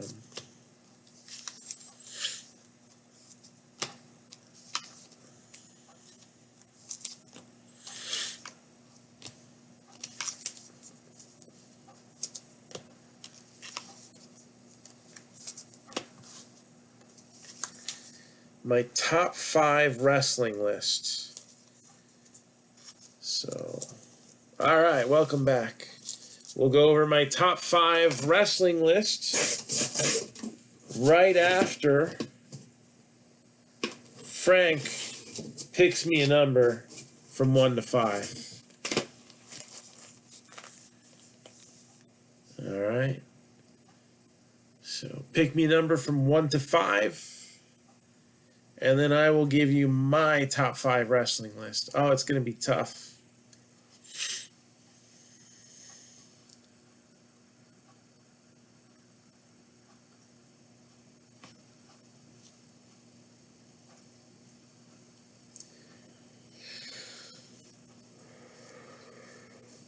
Four.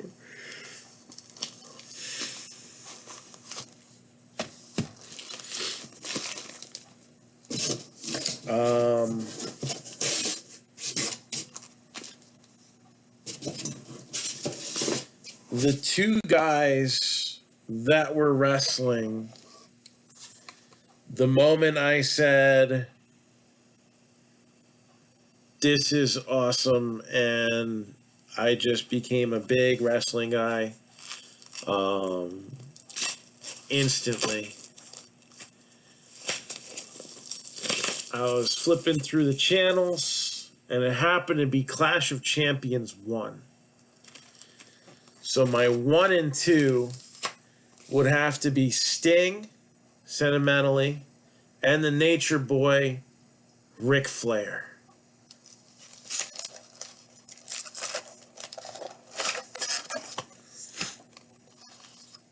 Yeah. I mean, personally, I think they put on better shows NXT than they do Raw.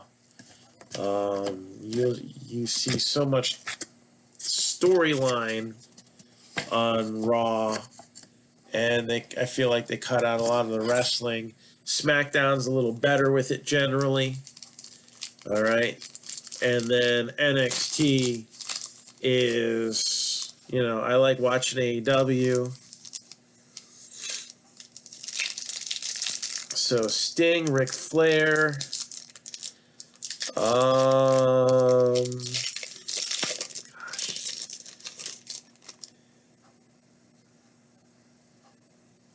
I didn't really see him wrestle enough.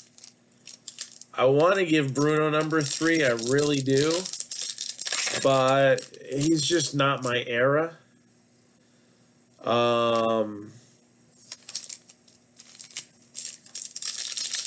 Number 3 would be Shawn Michaels. Number 4 is going to sound a little far out there.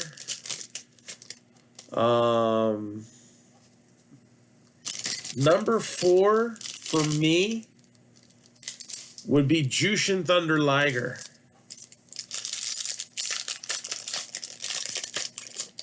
Fair enough.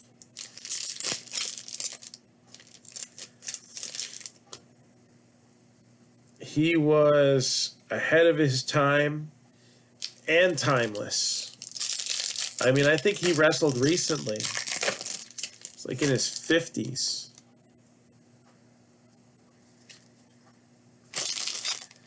So Jushin Thunder Liger after Shawn Michaels. 5, oh my God, I don't even know if I could narrow it down a top 10 list at this point.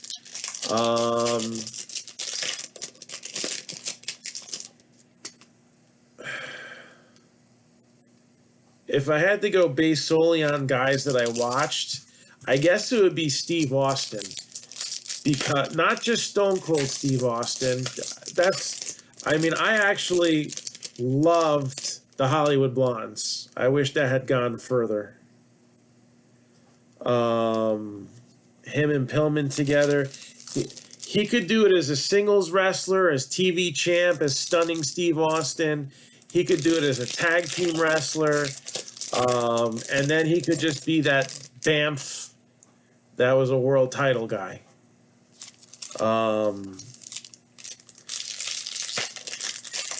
He was able to do it all.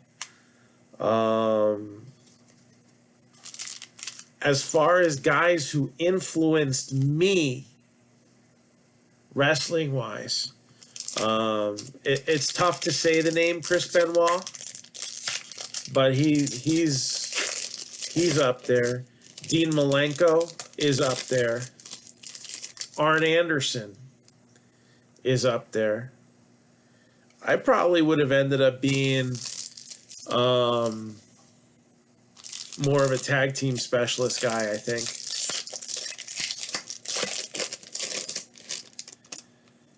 I was actually, before I blew my knee out, a few weeks later was supposed to get a student tag belt. I blew that one in training. Literally blew it right out. So, never got to wear a belt.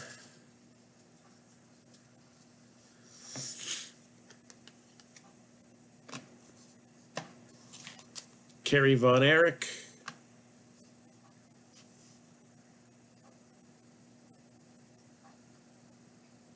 Yeah, and those are all good names. Got Marcel Bartel. And I tended to lean towards guys that were closer to my size. Well, you know, I mean, I outweigh a bunch of them, especially now. But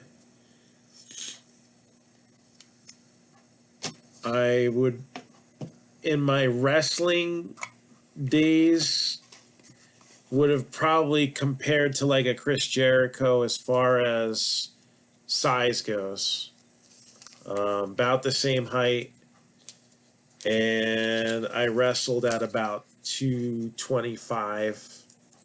I actually cut down all the way down to 205 at one point.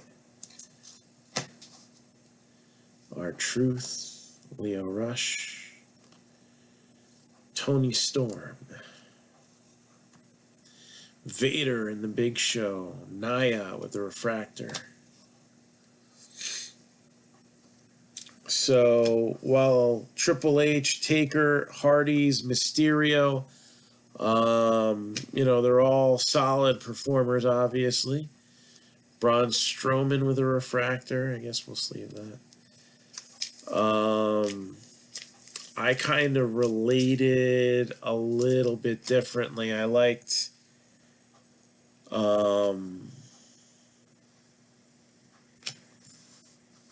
guys like Roddy Piper. Oh my gosh. He's, and I got to put him at number 5 now that I think about it. He's got to be on my top 5 list. I, as a kid, hated Hulk Hogan. I didn't like Michael Jordan. And I don't know, I just felt like Hulk Hogan was kind of like phony baloney, and turns out I was right. And that's how it often is with wrestlers. You're either yourself magnified times 50, or you go the complete opposite direction. I enjoyed being a heel.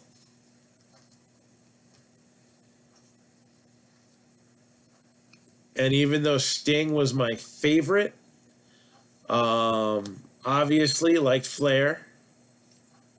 Taker with a refractor. And Piper was one of my favorites to watch. He kind of went back and forth. Ricky Steamboat is a top 10 guy. Ricky Steamboat, definitely. Definitely somebody who influenced me.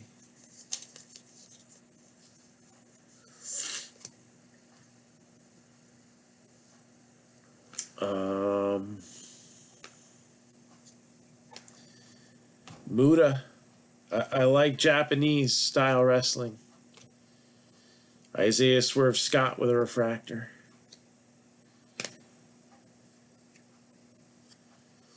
Montez Ford with a refractor.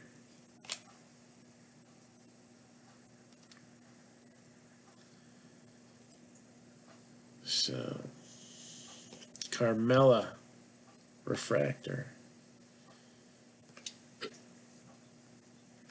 And Kushida, 11 out of 25.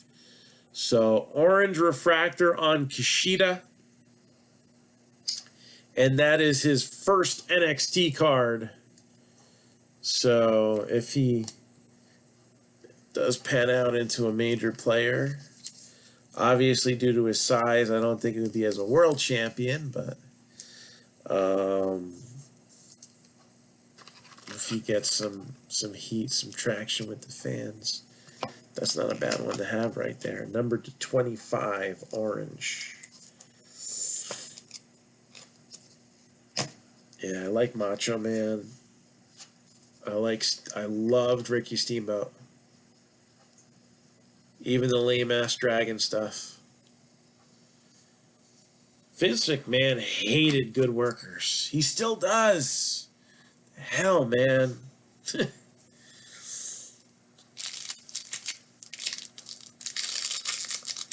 Jake Roberts. Jake the Snake.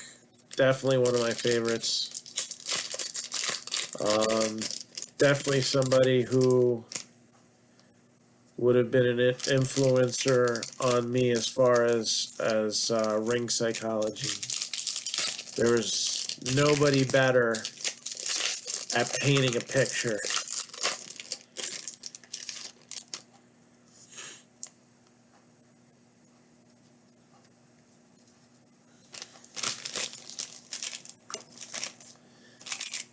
And I don't like no snakes either. I'm not a fan of snakes. But I could overlook that with Roberts. I mean, hey, I'm not a fan of cocaine either. Both of those things seem to coincide with Jake the Snake's wrestling career.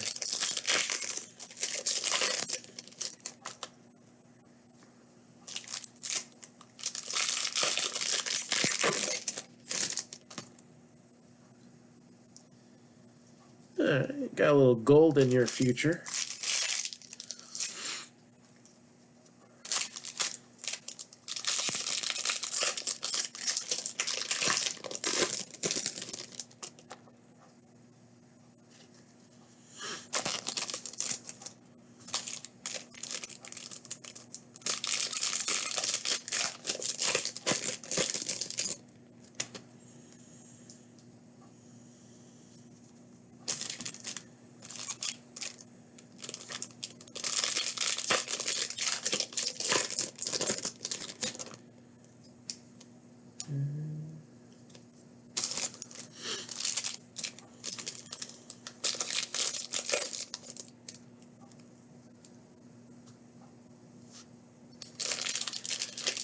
I think it depended on whether it was business or pleasure.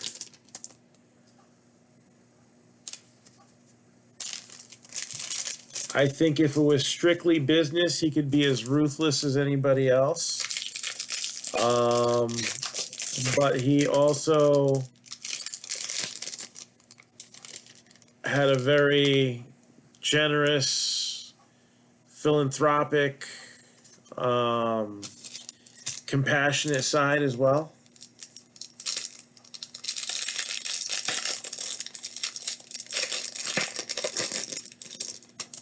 So I think as a character, he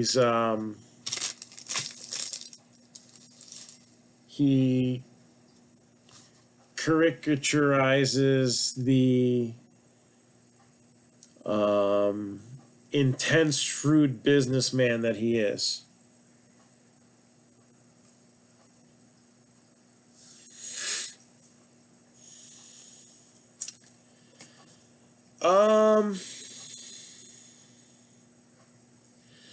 I'm kind of going to disagree with that.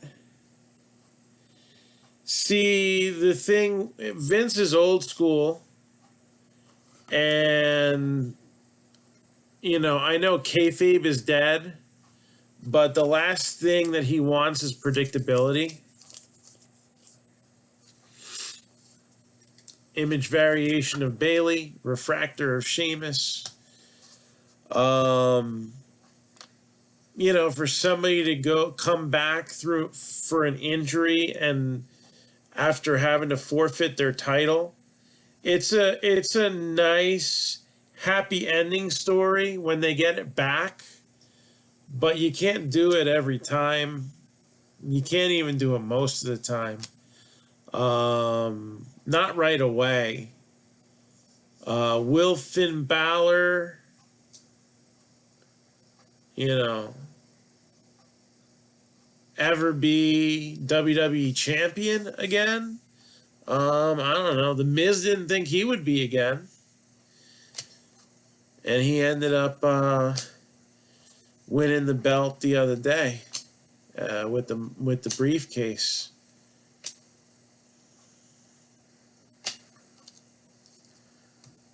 Riddle, you know, pops his mouth off all the time, and he's the U.S. champion. So, oh, look at that.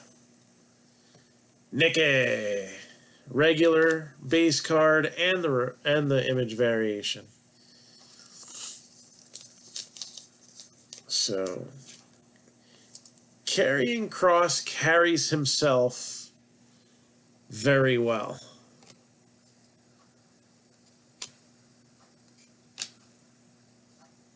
You gotta believe the part. You have to. That's why kayfabe was so big back in the day. You know, you had to be that guy. Although sometimes that would cause you problems in real life. But 46 out of 50, Angelo Dawkins.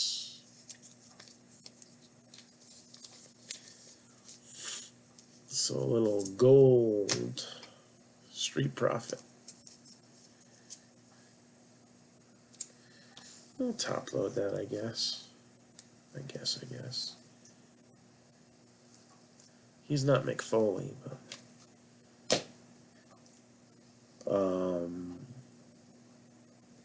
you know, sometimes that's just the breaks.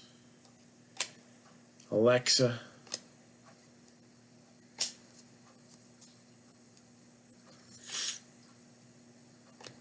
I mean, I blew my chance before I got it. It just happens to work out that way. Finn Balor with a refractor. I think Finn is better off on NXT. And he knows it. Because he can actually work good matches there. And then if he decides, WWE's not for me anymore. There's a Rhea Ripley rookie. We didn't see one in the other box.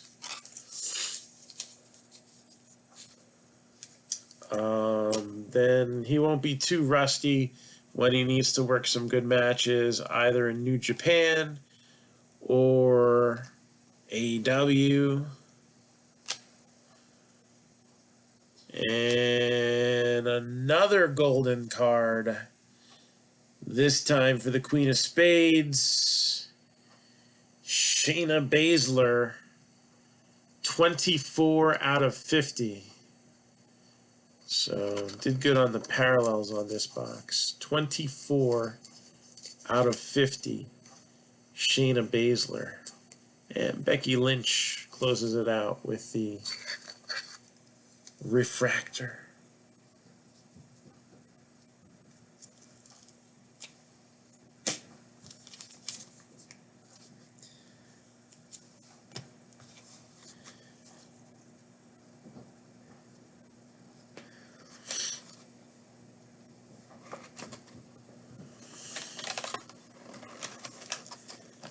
So there you go. Kushida to 25, Shayna Baszler to 50 are your two autographs for this box. And we'll throw in a nice Rhea Ripley rookie and a gold refractor of 1/2 of the Street Profits. Uno mas. You got it. Same link works.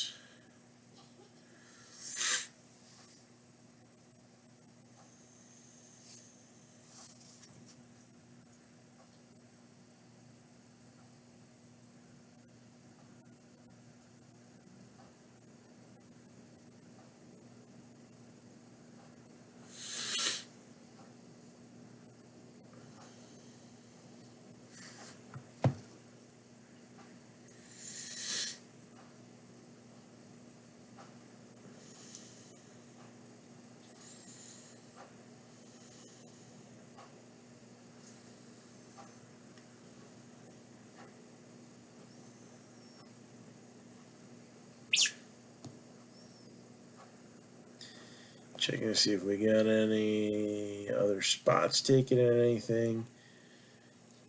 Well, maybe they'll go a little faster tomorrow when people wake up and find out about the promo that we got. All right, 1, 2, 3. And I need more sleeves, which I got sitting all the way over here.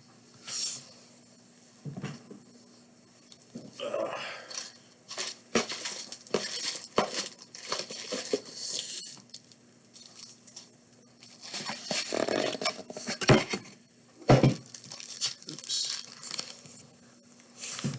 That was empty. Good.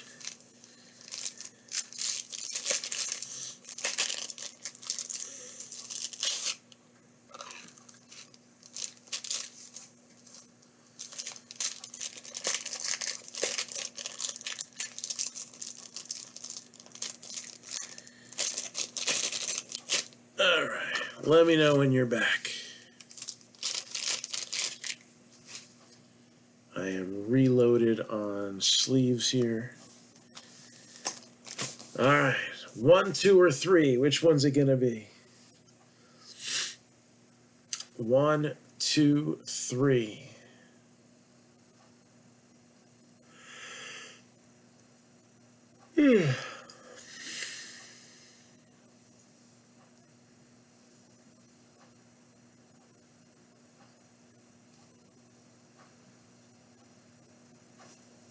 Numero trace.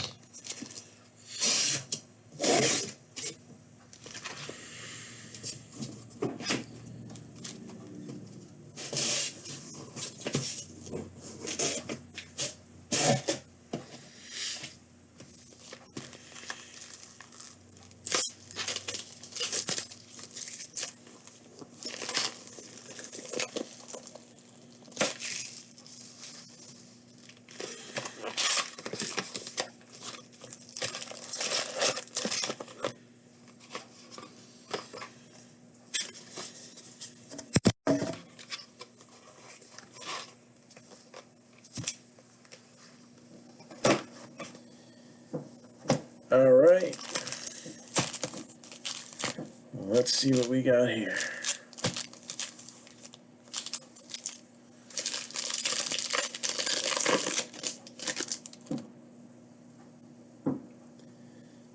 Already got some color.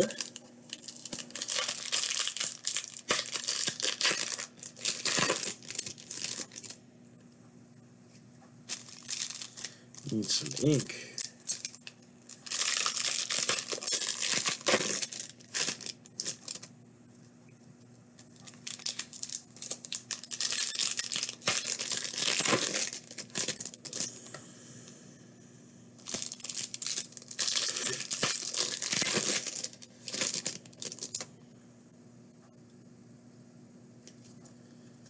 As we continue on here.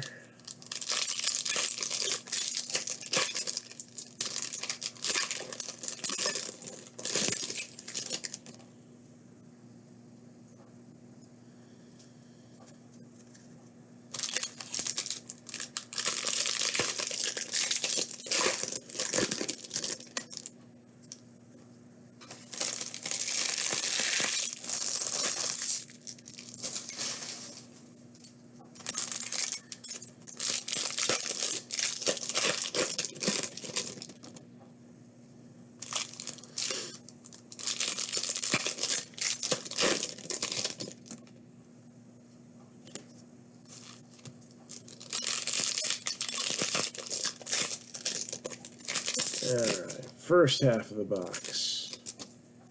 Got a couple more packs here.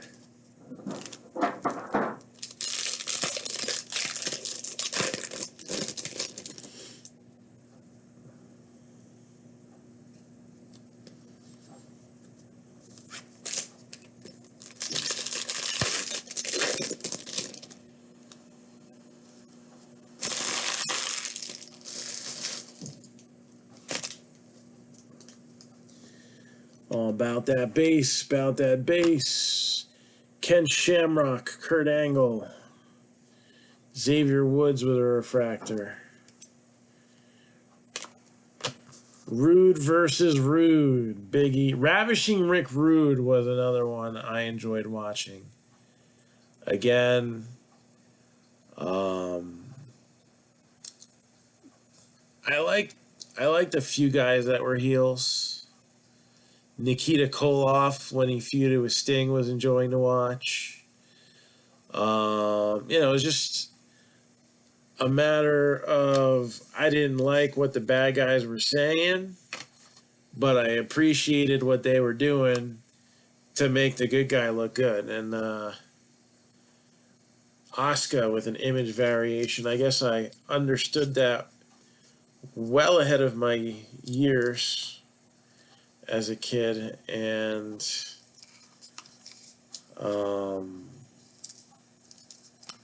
even today, I mean, MJF is the real deal. He is going to be a supersonic heat-seeking missile for the rest of his days. I cannot see him turning face. He's just so good at what he does, and I respect that. Tony Storm with a refractor. Kushida. Velveteen Dream with a refractor.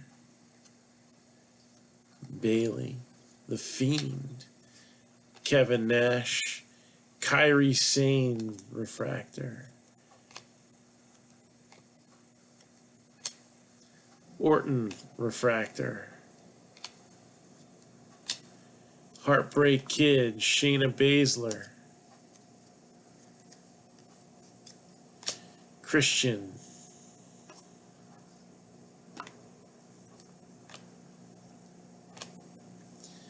King Corbin. Why does he get an image variation?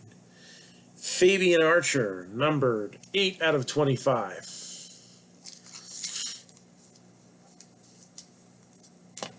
Another Rhea Ripley rookie, so 2 out of the 3 boxes has one. That's about what you should expect. The Hurricane.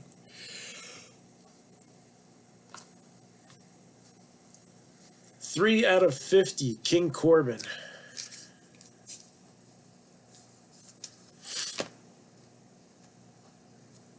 Lacey Evans with a refractor. And looks like we're working on a rainbow with Kushida. The last box had him 20 out of 25. This one has him 46 out of 99.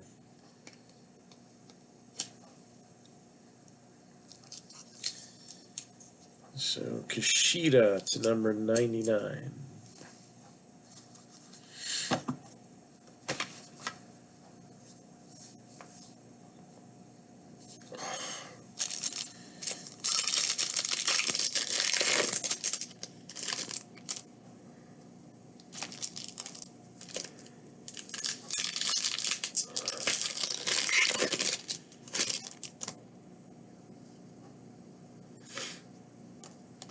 And the second half of the box.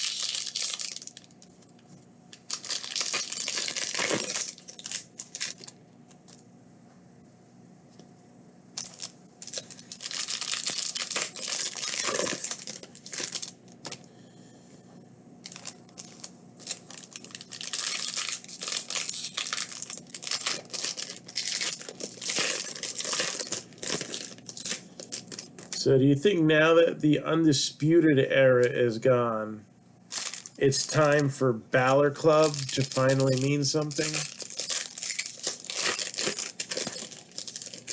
Could be an interesting scenario there. Adam Cole has led that group for a while. Clearly is done with that. So does that mean he's ready to move on to the main roster and everyone else is not? That's a possibility.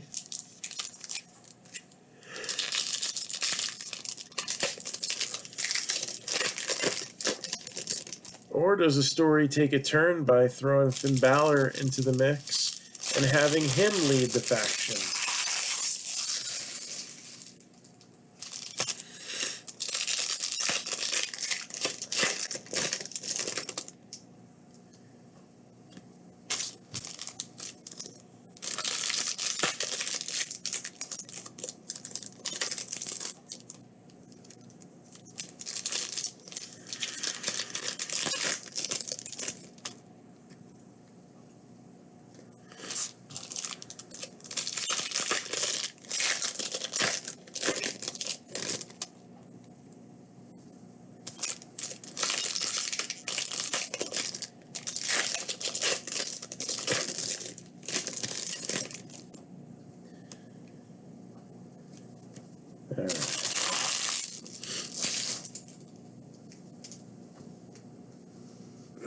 So we have the man now known as Miro.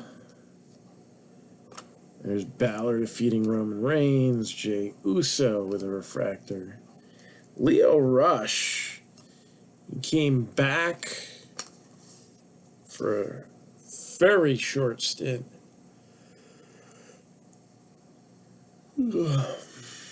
And I think he's moved on to New Japan, if I'm not mistaken.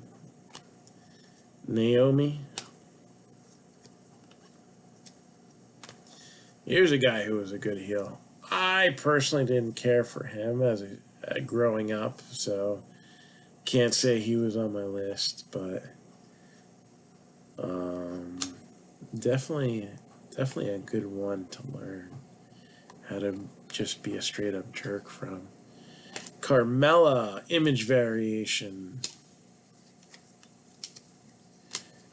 Macho Man and Kofi Kingston. No, that should be Macho Man and Jay Lethal.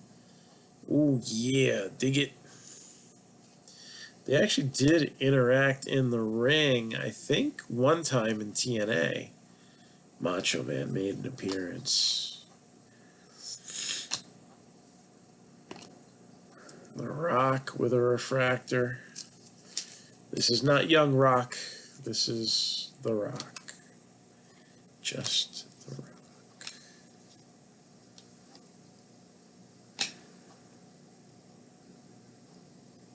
Excuse me. AJ Styles with the refractor, image variation of Velveteen Dream.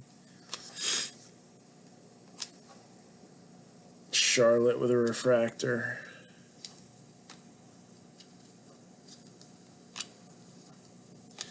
Bronson Reed. Molly Holly.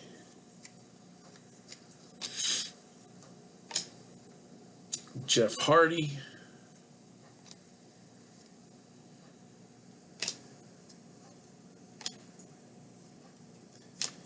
And Mustafa Ali, 16 out of 99. There's Roman Reigns to close it out. So another green auto. This time it is the leader of Retribution, Mustafa Ali. So thank you again, Frank.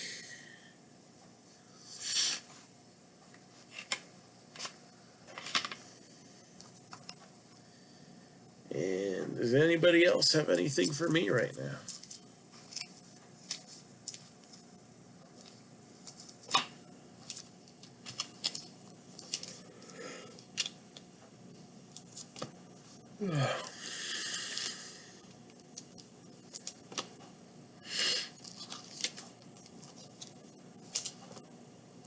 So we'll be back on tomorrow.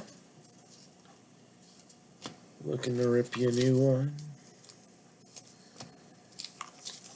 Maybe we'll knock out some more boxes, and maybe we'll knock out some breaks. Maybe the challenge will awaken something. Again, this is a one-shot deal.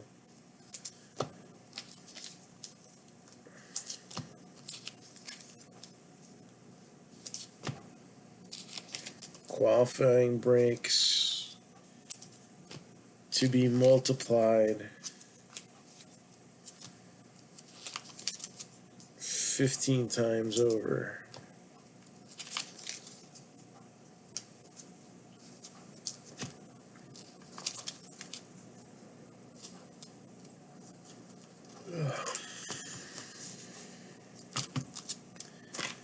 So, thank you all for joining us tonight, and we'll see everybody soon. Take it easy.